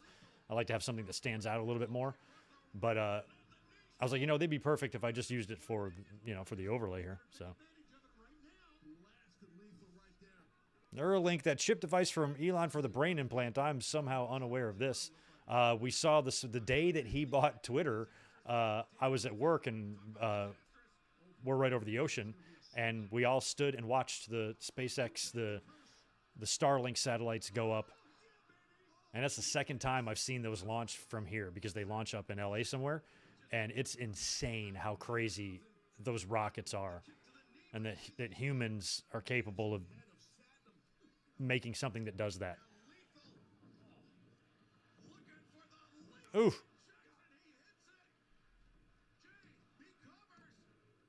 Lethal injection, no kick out. Jay Lethal wins. Sink is so bad. I don't fault these big guys, you know. It's just like Omos, you know. Although I think Omos had a pretty good match at Crown Jewel against Braun Moron, but Satnam Singh's the same way. He's just too damn big.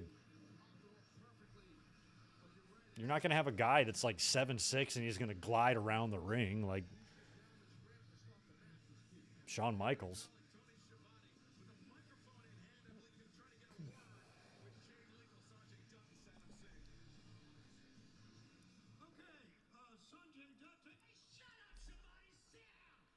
Shut up, Shivani.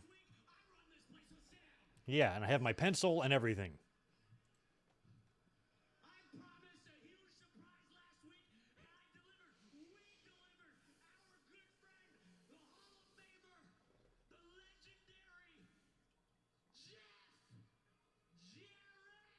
Okay, they're bringing. I was about to say, I'm surprised he wasn't out there already. By the way, average view duration on my Screwjob video from this morning, 25 minutes. That's pretty good. That's pretty good. I mean, longer videos are going to have longer average view durations, but most, you know, YouTube overall average view durations are very short. And for people to stick around for 25 minutes with all those other distractions is actually a pretty solid number there. So thanks to those of you who checked that video out already. The question is, why is the last outlaw in AEW wrestling? Well, I'm gonna He's the last outlaw now. shut the hell up.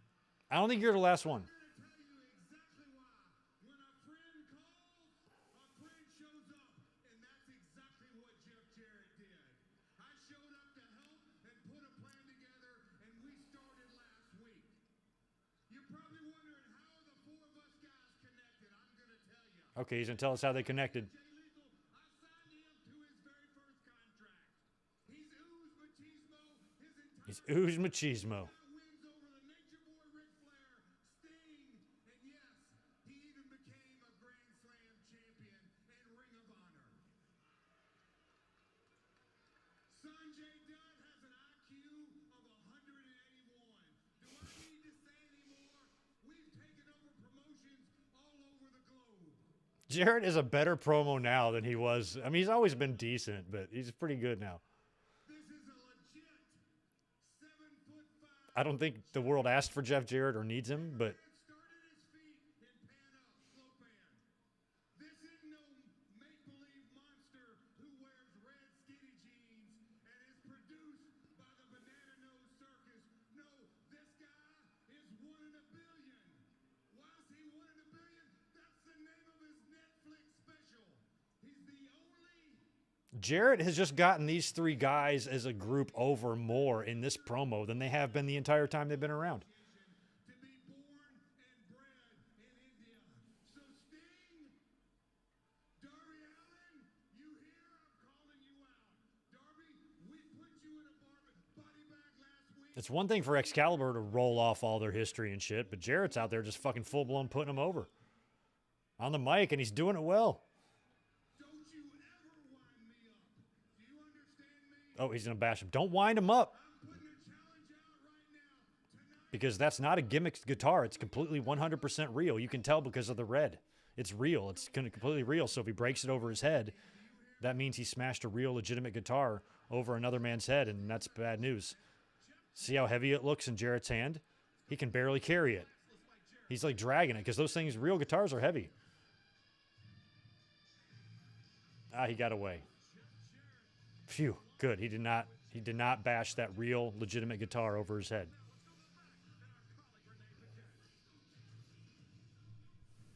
I'm here with Jungle Boy, Jack Perry. What's up, Jack Boy, Jungle Perry? How you doing? Luchasaurus. You cost him the All-Atlantic Championship last week. Where do you guys stand as of now? Sure did. You know, the last thing I heard from those guys, Christian Cage said, they're done with me. They're on to bigger and better things. We know what, Christian? You don't get to decide when this is over. And And what happened last week on Dynamite was just the beginning, when I left Luchasaurus laying in a pile of wood. Jack, full gear is just around the corner. What does that mean for you? You know, The baby powder for all that fresh smell. And I have a challenge for the two of you. But unlike you, Yeah, I don't think Jeff Jarrett really did a bad job in that promo at all. so how about I tell you that challenge? This Friday, Rampage, right here in Boston. Yeah, the crowd isn't, Al, you're kind of right. Crowd seems not super jacked. I still think they sound better than, where the hell were they on Monday? Wilkes Bar? Sucks Bar, more like. God.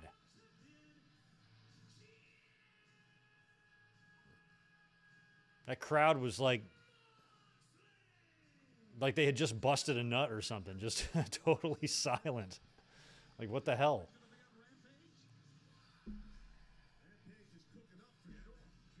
I was nervous, too, because I really didn't want, like, Sasha Banks or Naomi to come back on Monday because I was like, I'm going to have to come up and do a video, but I was so busy doing other stuff, so I'm kind of glad the show was just felt a little off.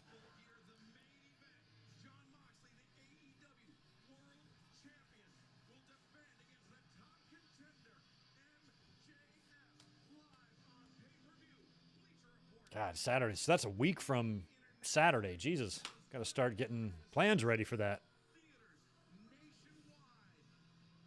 Well, I thought you were done, sir, but I wanted to bring up the powerful comments we heard earlier by MJF.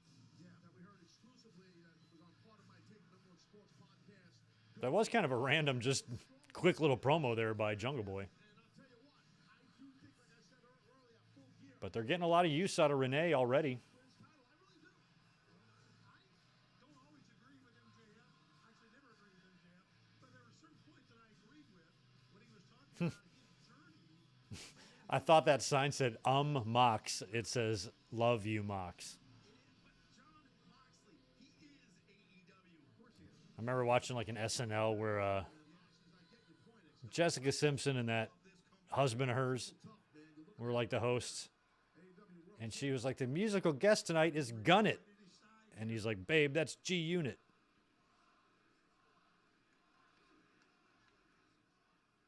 Sir William Regal. How old was I when we first met? 25, 26, something like that? Back then I was young and full of piss and vinegar. I didn't have crippling arthritis yet. I could move around pretty good.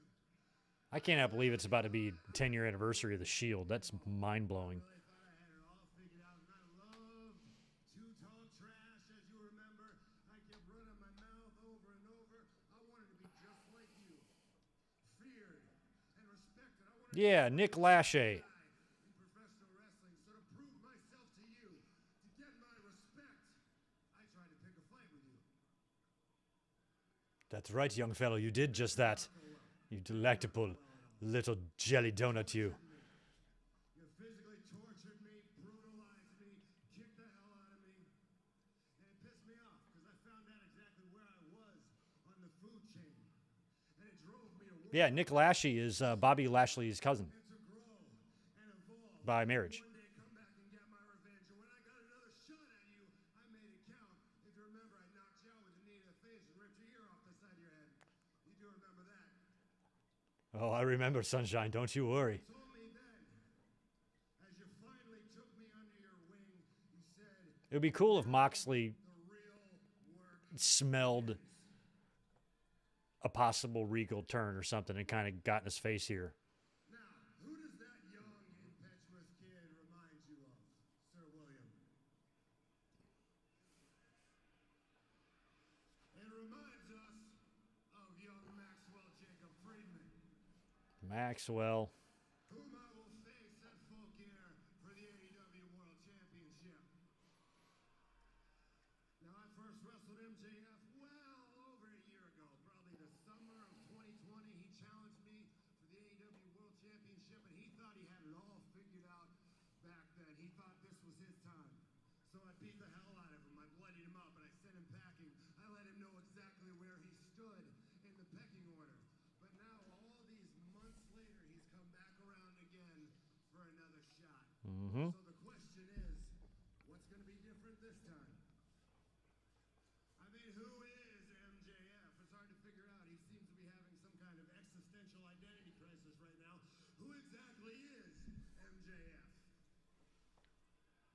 Who is he? That he shows to the world. He dresses very nice. He wears a fake diamond ring. He wears clothes his mom bought for him at JC Penney. J.C. Penney. Put on the air of somebody rich and successful. Regal's checking. Regal's checking the. Do I get this at J.C. Penney? No. The kind he wants to be, but dude, I actually am J.C. Penney. multi-millionaire, multi-time. I know. So you can't fool me. Regal checking the tags. Fucking great. He calls himself a pillar, even though he has no idea what it feels like to have any weight on his back. What's more amusing is MJF calls himself the devil. He does. Devil. He really does. MJF calls himself the devil. Dude, I have seen the devil. I have met the devil. I have looked into his eyes. I have met some very bad people, been some very bad places, seen some bad Moxley people, hasn't done the shoulder thing tonight. very bad things. Dude, you are not that. You are not that at all. You are not that at all. Now I want you, as William Regal wants you, to fulfill your potential one day and put this company on your back. We are, after all, teachers. You can do your song and dance in the lead up to Full Gear. You can talk your trash, do your dog and pony show. I'm not worried about that at all. I'm worried about what you got in your guts, because I'm going to bring it out of you.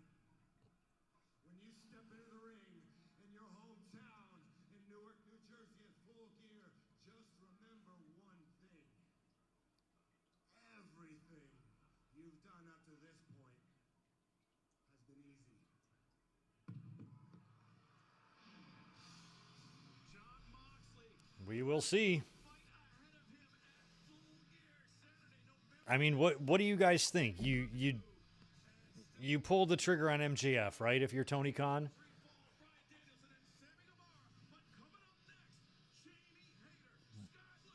I don't see how you do it any other way, really. Now that Punk is gone, and it feels like Moxley has kind of stayed on here, extra time to be world champion again. Oh, here we have another elite thing. Let's see what this says here. Now we got a clock, maybe time's ticking. Bunch of replays of memories. Prudential Center, whatever that was. Childhood. Indies, Japan. Gears, train, pictures, memories, time, Ouija board, Burger King.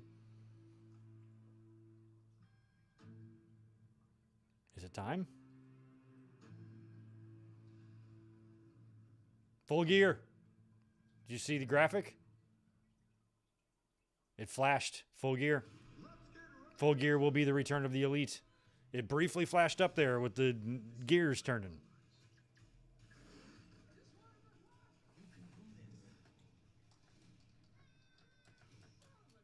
Well, fine. This is what I do, right? Here we go. Let's do it. At least we know now.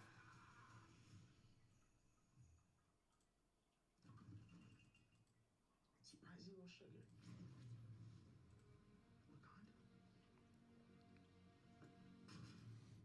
They should change their names to that, to the Cucamonga Kids.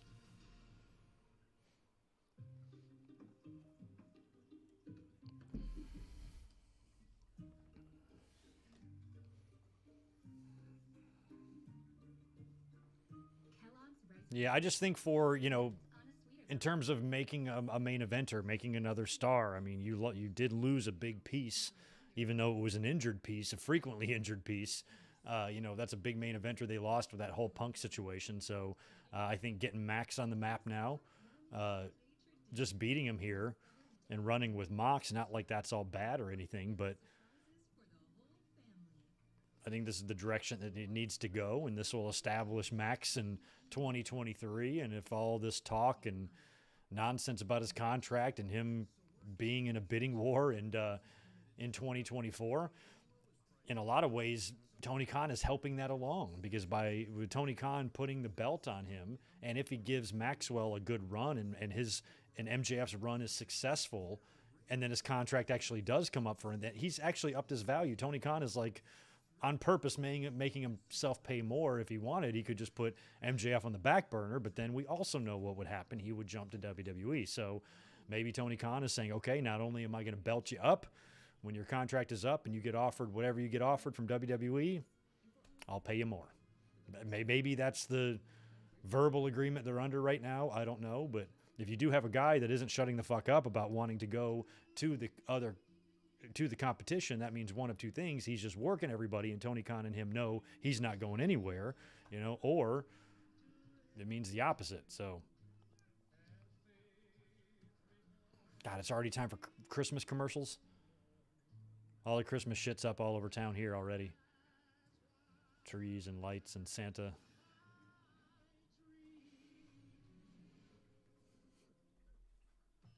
Epson Eco Tank. No more cartridges, just lots of ink. Print whatever makes you happy. The Epson Eco Tank. Just fill and chill. Might be fun to try to go to the movies to watch a pay-per-view, but I also really like the confines of my own home.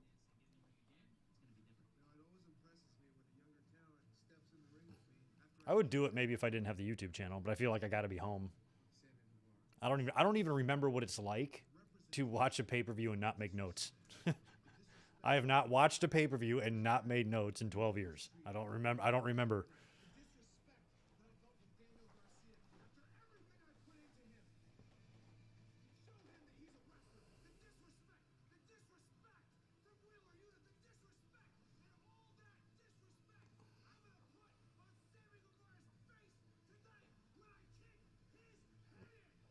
All right, Danielson, angry. Oh, yeah, I remember the match now.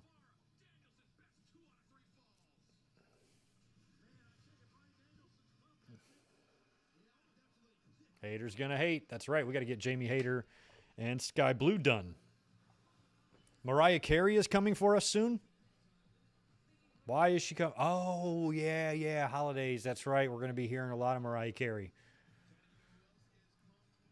I like Mariah Carey enough. I don't like her as much as I thought I was going to like her when she first kind of debuted. I was so blown away by when she first kind of came onto the scene and she did that Unplugged concert at MTV. And I was like, who is this chick? She's beautiful, and she's got a voice that, would rival a Whitney or something to me. And she was crushing it, and I really liked and just appreciated her singing voice. But I almost think for some reason, I don't know why, but I almost think I didn't like it when she kind of went more in the hip hop direction. I don't know why. I didn't like that. There should be no reason to, but I think I was just I like the style that when she first came onto the scene, like those few albums, were pretty good. There's pretty good. She was just one of those people that just had one of those voices. There's only been a few that are almost like unworldly good, like how good the actual singing voice is. Like Whitney Houston was like that. Adele and people like that, you know what I mean? But she did do a buttload of Christmas albums, right?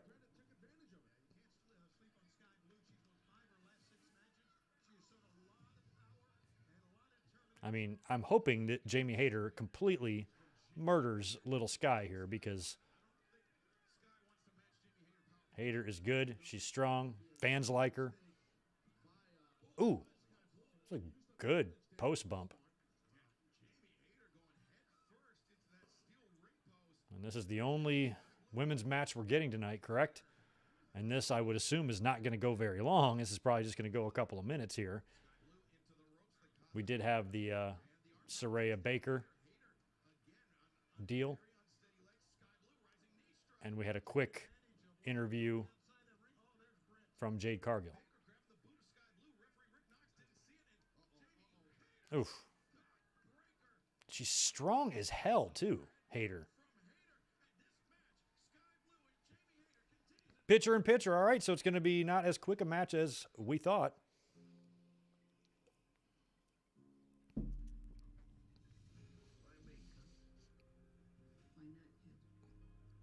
Yeah, Dee Snider actually did some good Christmas songs. There's some other good ones out there that aren't just, the same ones you hear, and there's a lot of Mariah Carey.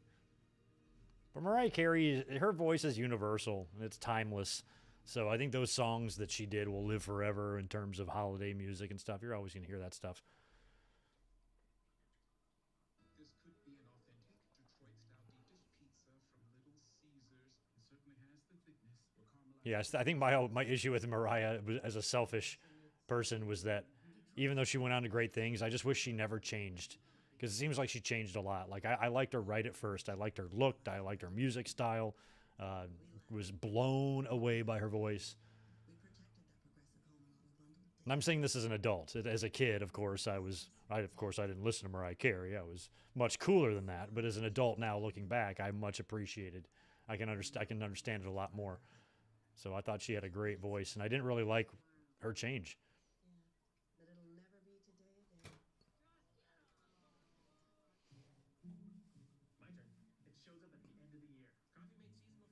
Yeah, I'm with you, Spectre. I kind of think they've already planted the seed for Yuta and Danielson, and I feel like based on what they've already done and said to each other that we might need a full-blown program out of them.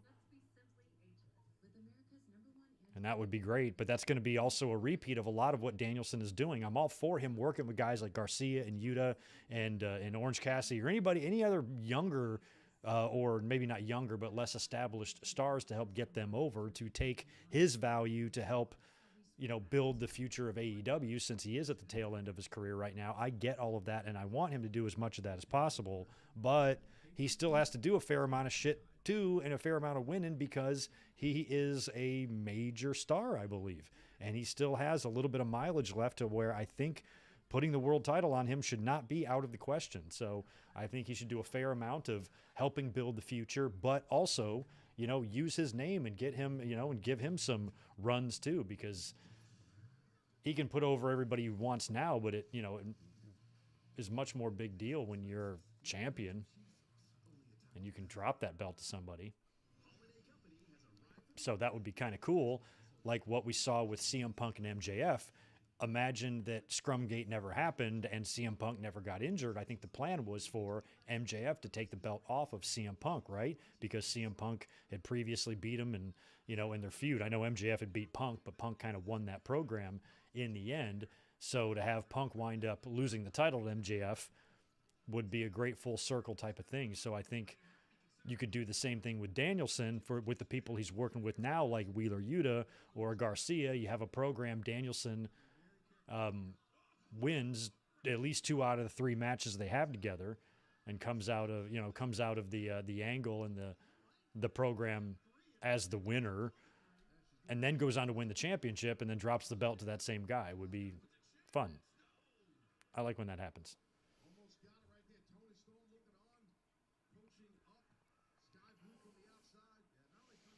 Yeah, Danielson could win against Yuta and get Yuta over in defeat, but we've already seen that. Moxley did that. Yuta, I think, was already made a star on that Rampage match they had. I think it was Rampage, right? Where Yuta got crazy bloody and kind of earned the respect of the Combat Club and all of that. He's already had that moment.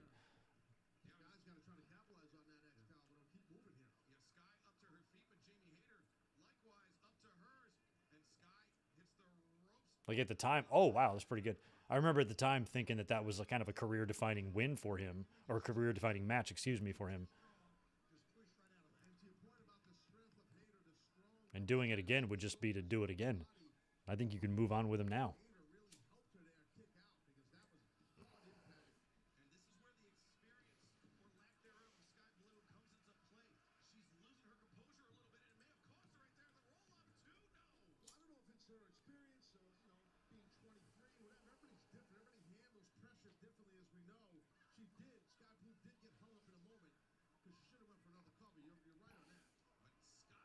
Yeah, I don't give my parents enough credit either. He said you're listening to Kate Bush as of late. When I was a kid, I was, listening to Guns N' Roses and, in the 80s bands and then, Nirvana and stuff like that. But it was my parents were the ones that were listening to the Mariah Careys, and my mom really liked Billy Joel. Billy Joel's great. My dad was a big Eric Clapton fan and Tom Petty, and they listened to some cool shit. And they liked Mariah Carey and all that stuff. So a lot of times, like on the weekends, if we're cooking dinner or something like that, and my dad they'll put that music on in the house, and they would always listen to that. And at the time, I'd always roll my eyes, oh, Mariah Carey. But now as an adult, you realize how good they were. Oh, God, nice. That's got to be it. Yeah. Just took her head off. Good job, Sky. I'm glad at least they gave the ladies a commercial break here. AEW has been kind of struggling to give the women enough time on their show, but Soraya and Britt had a pretty long segment. We had a couple of backstage interviews, and here we had a pretty good match here between Hayter and Sky Blue, which Hayter demolished her. So fair enough. What more can you ask for on an 8-hour show with AEW's track record with the women? Dave, not a fan of how Sky Blue runs in the ring. Some of them don't run well,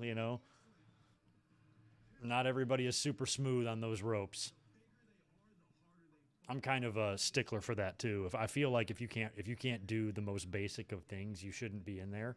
I don't think Sky Blue is all bad at all, but running the ropes should look a little bit less forced and a little bit more natural. And I think some people are kind of really like making sure they hit them and time them right, and you can kind of see them concentrating a little too hard. And some people just have it naturally in them to be able to do it without being said, oh, hi, Lance Archer.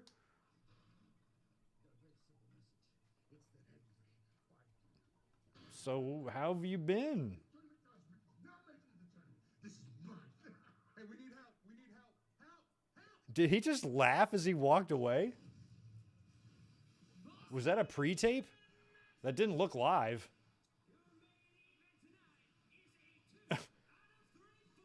Is it just me, or did Lance Archer just crack up as he walked away from that whole thing? Where's he been? I didn't even know he was in this damn thing.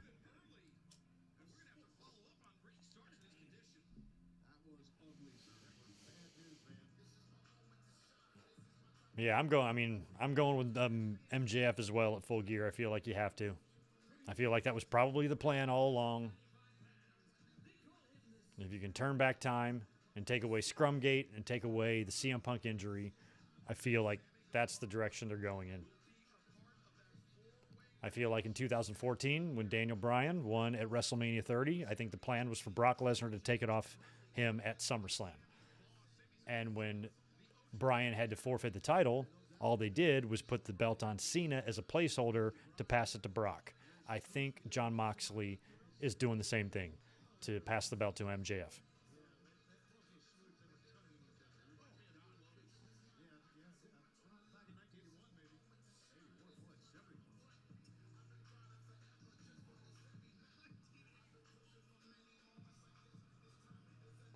Oh. See the sign? Trade Sammy for Brittany Griner. I don't think I'm supposed to laugh at that, but that's kind of funny. Even though I don't agree, and I think that fan should be slapped. That still doesn't mean the evil part of me can't laugh. Oh, you got at least everybody's got 10% evil. Don't be fronting like you don't.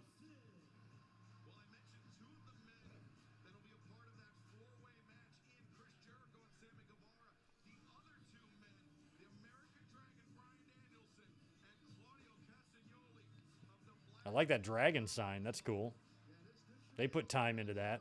Any fan actually taking the time to make a sign these days, in the age of faces buried into a device, I think that's awesome.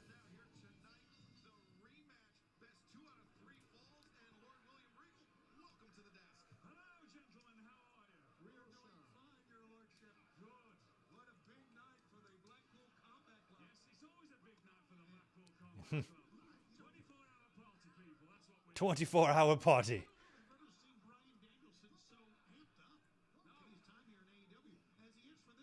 I mean, they're going to get a good 20 minutes here, which is awesome. Makes people want to. He's got one of those faces you never get fed up of punching. Right. Well, you're right. Most people hate his guts. I agree. Yes, sir, they do. Brian's no different. And DraftKings is an official partner of AEW. Tonight, anyone can play. Danielson, you need to get out in the sun, bro. AEW Full Gear. Download the DraftKings app. Use code Dynamite when you sign up and play free tonight. Yeah, see, Ichiro, you get it. Nasty, nasty. Rich hand chop across the chest. Round kicks. Chops another. Boom. I had a bet today at 10 to 1. It came in at 20 past 4. Danielson falls off the top. Fucking regal. Swing and a miss. Leapfrog though by Sammy. And the backflip. Drop kick. The Corkscrew drop. William Regal, goddamn national treasure. I don't care that he's from England. We're going to claim him. He's been here long enough. He's ours now. He's ours now. Very conniving as well. He's looking for the tope there. Danielson cut him off at the pass. You want him back over our dead, cheese-filled sausage stuffed bodies. I know what those feel like, and believe me, they knock your sternum right through your ribcage. Yeah, you can see the impact to your point, Regal. That was heavy duty on Sammy. He might take flight here too, Taz. Yeah, I think you're right, Tony. There he goes. Comes Danielson. Oh, Oh boy. Oh my God. well, you know, Get the lady out of the There's way. Time Mello in the way. in the way of her husband there. That's love, guys. That is love. Understand me? Love, I understand. I don't know. I think the store might have accidentally sold her shorter pants or something. It looks like they made a mistake with her pants or her shorts. Ooh, Jesus. Wing that Jarrett. Brian Danielson right in front of the referee. Oh. So just like that, Guevara gets DQ'd for the first fall, smacking Danielson in the face with something. I didn't catch what it was. Oh, maybe that's the strategy, to sacrifice the first fall and take advantage of the time you have to bash. Oh, God. Is he trying to bust him open? Trying to get an advantage now to where... We have to try to restore order here. What is he doing? Sammy might have lost the battle, but he's going to win the war here. Yes, Not sure if that gamble's going to pay off or not. I mean, you're going to have to do a shitload of damage to him.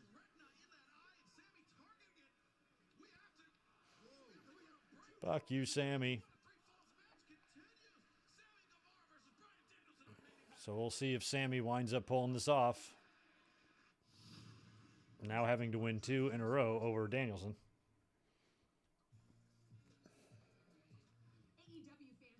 TJ, is it wrong that you saw the blade in Brian's hand? Unfortunately, yes. Fans aren't allowed to see what goes on in wrestling and the secrets in wrestling. So if you accidentally see a blade, I think they're going to contact you. AEW is going to contact you. You'll have a cease and desist. You can no longer even comment on a YouTube video, tweet about wrestling at all. Any access you have to watching AEW or WWE, this is pro wrestling wide, New Japan, everything, it's shut down. You'll be blacklisted and blackballed from anything. So if you try to turn on your TBS or USA Network to check out Raw or Dynamite, all you're going to see is a blank screen. And I hate to be the one to rat you out, but unfortunately, I have to narc on you. Like, I have no choice. So I'm gonna have to hit up Tony Khan, let him know that you know the secret. They'll be in touch. Always find a way to bring us together. It's all part of the holidays at Universal Studios Hollywood. including what? Stealing this tree. You're a mean one, Mr. Grinch. It's all here at Universal Studios Hollywood. See it all with this great offer. Luckily, I already have a pre-saved message already pre-typed out to Tony Khan. Says, found another smartass. And I just usually copy and paste that along with a screenshot of your name, and he takes it from there. Sorry, TJ. My bad. You're still welcome to attempt to follow me. You just can't comment about wrestling.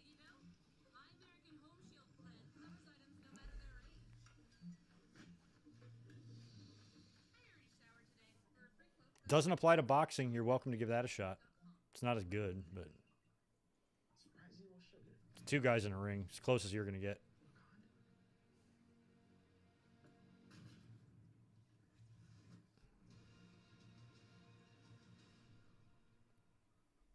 Wakanda. We are, me and Elizabeth are 4 episodes, maybe 5 episodes in now. 4 or 5 into Stranger Things season 4.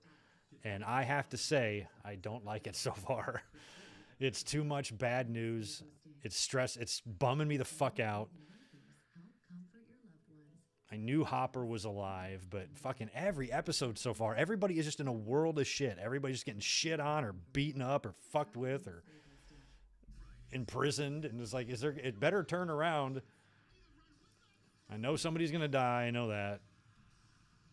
But I need a happy episode soon or I'm going to lose my mind.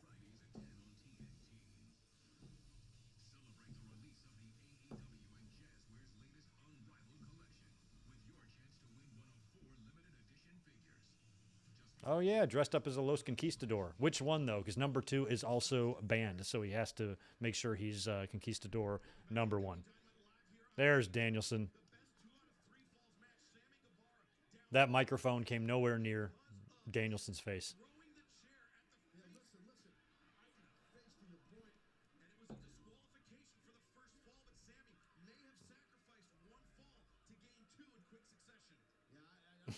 On Twitter, someone asked her who was the doctor that cleared her after she got hit by the car. That's actually kind of a funny tweet. Edge versus Bray Wyatt at WrestleMania? Sure. Would make for a fun build. I'm sure the match would be fine and good in the ring. Nothing crazy, but I know those guys would pull it off. But I think the build would be more fun in that. Because Edge has been to the dark side. He's been around freaky people. He was a member of the Ministry of Darkness. So I don't think he's going to be too spooked out by Bray Wyatt, but he could be.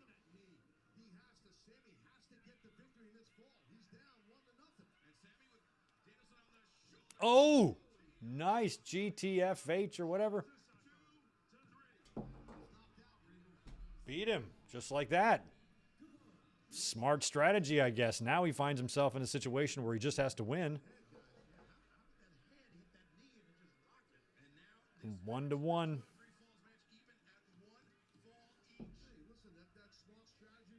One fall apiece with 12 minutes left in the show, so.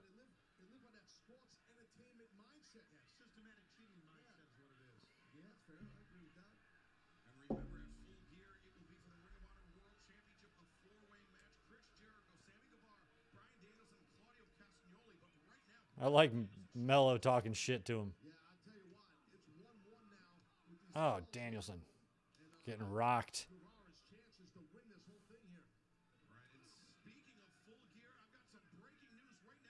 Ooh, breaking news.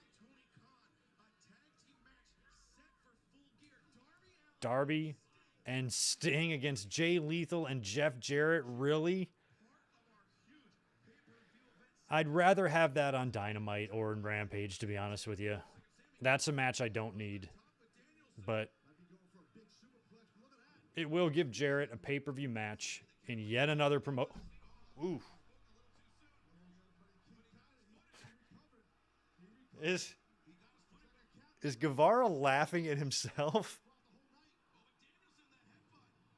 Guevara botched that top rope deal there. But all he did was slip, and he caught himself. Ooh, he missed the headbutt. Oh, now he's going to put him in the label lock. But I swear when Sammy kind of caught himself, I swear he had this big-ass grin on his face. He looked like he was laughing that he screwed up the spot. Recovered just fine.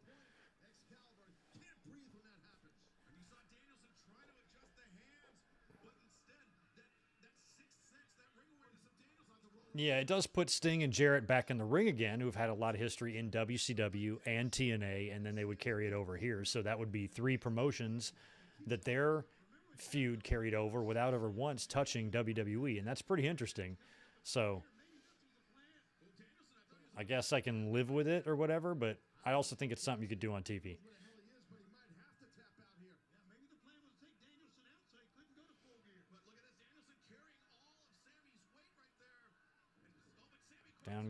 Down goes Danielson.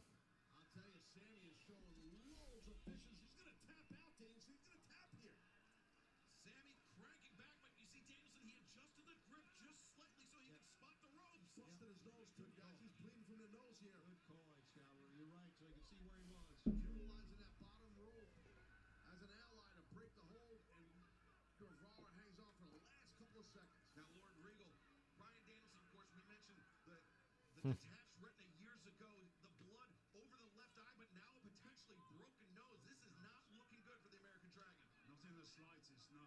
It's not looking good for the American Dragon to be ready by November 19th, to be honest with you. Yeah, that's even a bigger point, Shivani. You're right, man. So, he's fighting back. He's fighting back. Overhead. Ooh, Adam Cole and Kenny Omega feud. Do I believe it will happen 2023? I have no idea if I believe it will happen. I hope it will happen.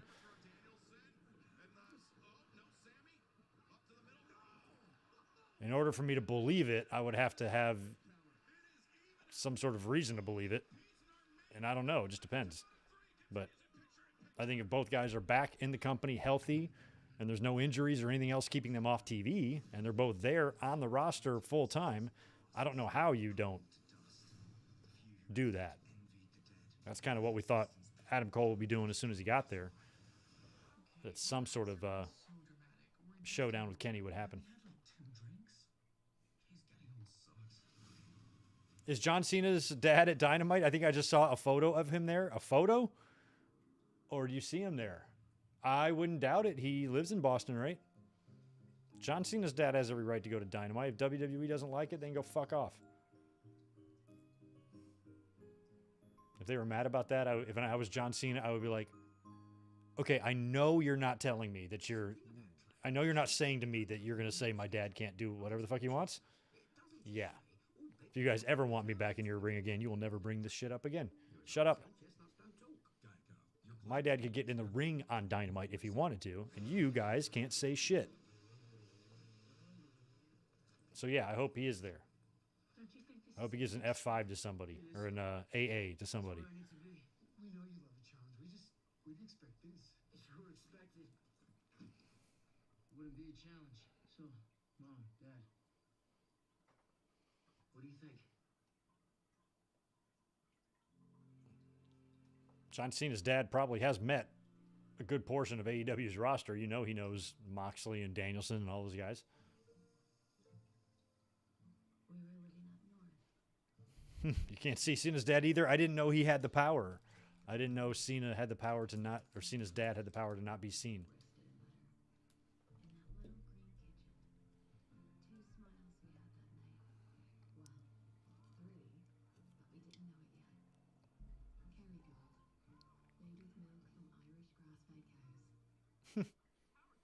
My parents, that's all they use. That's all that's ever in their fridge. If I ever go over to their house, that Kerrygold butter, that Irish butter.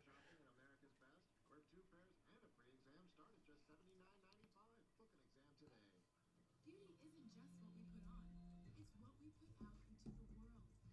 And until everyone sees beauty for all that it is and all that it can be, we won't stop moving beauty forward. Ulta Beauty, the possibilities are beautiful. Zero sugar.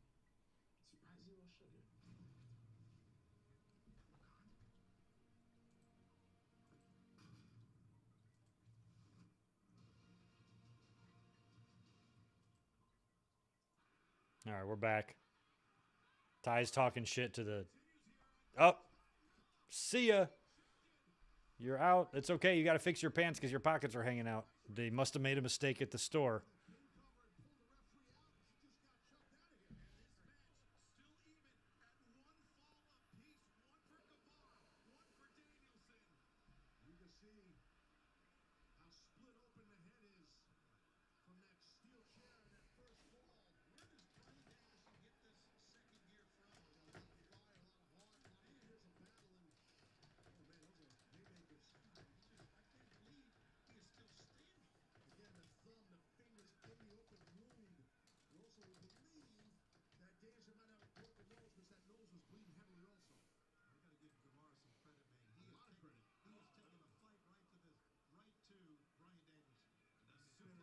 It's been a great show tonight, and this has been a hell of a main event. Hell of a main event, and we are well on the road to full gear. Remember, I'm reading through the social medias real quick just to see what people think of some of the stuff we've seen tonight. We got Sammy Guevara in the trio. Whoa, I didn't even see that till just now. He's hanging up there kind of weird. Sammy's foot isn't even underneath the thing. So how was he? I don't know how he was hanging on. Again, this is 1-1 right now. This is the Oh, by the way, not only is today the 25th anniversary of the screw job, it's the 23-year anniversary of the Big Boss Man crashing the funeral of the Big Show's dad and dragging the casket away in the car. Yes. That's awesome.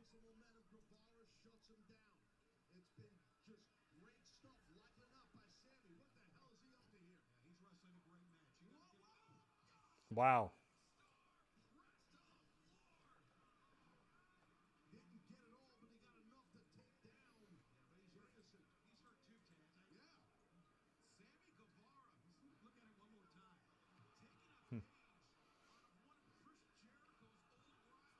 Now, shout out to Raj Giri. I just responded to his tweet. He's like, how many of you were watching Survivor Series at this moment 25 years ago, about 1 hour before the Montreal screw job happened? I'm like, me. Talked all about it this morning. Oh, beautiful. Sammy went for that springboard cutter, and Danielson countered into the label lock. It looked really smooth. Yeah, good luck getting out of that, son. There's 3 minutes left. I suppose he could. He's getting there. He's fighting. Sammy's fighting. All right, we're getting close to the finish here.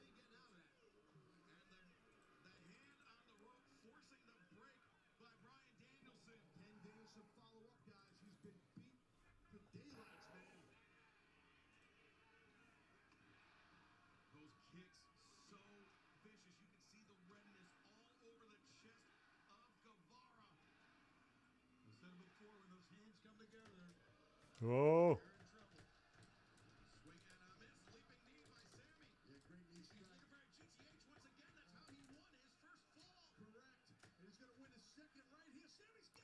Nice counter. Oh, poison. Nice. He's firing himself up. He's still got less than 2 minutes, but he's got time.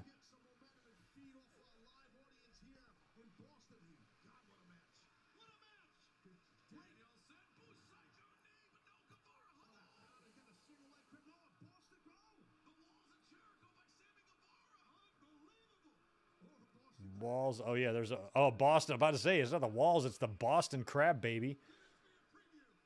It kind of is the Walls, too. It's the Walls of Boston. It's the Boston Walls. It's the Walls of Crabs. It's Crab Walls. Oh, Danielson made it.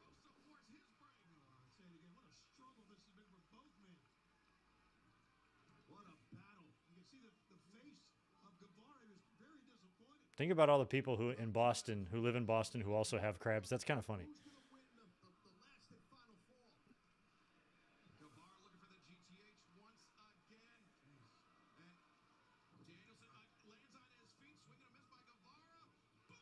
Oh, nice.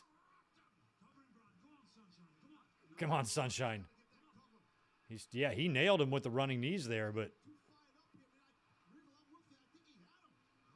he did. I feel like he had him too. I feel like something's going to happen here. Unless we get an overrun, the finish is literally going to be right here. 450. He's going for it. This is going to be the finish. Is he getting in? Look at Danielson getting in position for that. And put the knees up. Oh.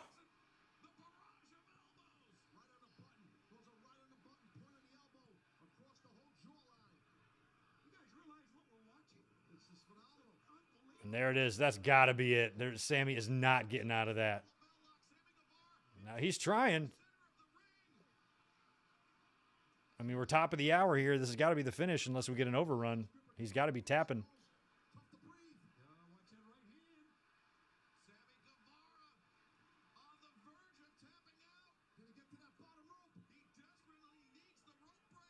You do, Sam's. San Marino. Come on, pull him back. There you go. There you go. That's a Stu Hart shoulder separating. Oh, he's dead. That's it. It's over. It's over. Done. Yeah. Win for Danielson. Guevara tried. He took a gamble. Sacrificed himself in the first fall using the microphone and foreign object. on Danielson, busting him open, thinking now he's just got to beat him twice since he's not 100%, but did beat him with his finisher for the second fall. But then Danielson fought back and painfully submitted Sammy Guevara for the finish.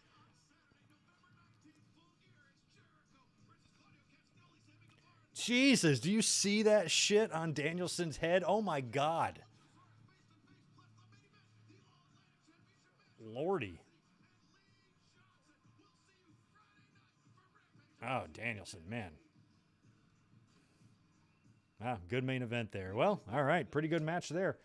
Enjoyed that Dynamite. I kind of feel like I put it on the same tier as last week. I thought tonight's main event was one of its strengths, and I really did like the Britt Baker and Soraya promo tonight because I've had my doubts about this. I haven't really been convinced based on what I've seen that, this is going to be good. I've been worried about, ring rust issues and chemistry issues and everything. And I think both women really put me at ease tonight. That was a good promo. I liked what Soraya said. I liked what Britt Baker said. And what I liked the most about Soraya's promo is that I feel like when she announced the I'm cleared or made the I'm cleared announcement that it didn't land the way she was hoping to. I felt like she probably wanted a bigger reaction, but she bounced back and really was able to recover and cut a hell of a promo on Baker, and Baker cut a good one back. I liked the work with both women, and that was awesome. So I thought tonight was a lot of good stuff and another solid Dynamite as always, and a blast watching it with you guys every Wednesday, or it is as many Wednesdays as we can be here for. So yeah, Danielson's head looked like a mess, so I don't know if he gaffed himself too hard there or if he really did take a potato from Sammy and maybe that was a knot that was swelling up on his head or whatever, but it didn't look like he did a great job on the blade job, and his blood wasn't really pouring out probably the way he wanted it to. So something went awry there, but it was still a really solid match between two of the best in AEW, and I thought it was a fun night of wrestling, which is usually the case on Wednesdays. So thanks again for being here with us, and don't forget, please check out the Montreal Screwjob podcast that I dropped this morning. It's on the channel right now, about an hour and 20 minutes, where we deal the entire thing, or we deal with and we review one more time that entire saga. So head over there, give the video a like, tell me what you think about it, as today is the 25th anniversary of the Montreal Screwjob. Crazy that it has been that long. So I appreciate it. As always, guys, thanks for being here. Enjoy the rest of your Wednesday night. Keep a lookout on the channel on Friday. I should be up here for a little bit of a news brief because Saturday we're not going to be here for the podcast. I have a family event to attend that day. So we're going to do something on Friday in lieu of that. And then on Sunday, I have a Survivor Series 1995 watch along planned, but I have not yet set that link up. So that'll be coming as well. So make sure you hit that like button. Make sure you're subscribed and all that stuff.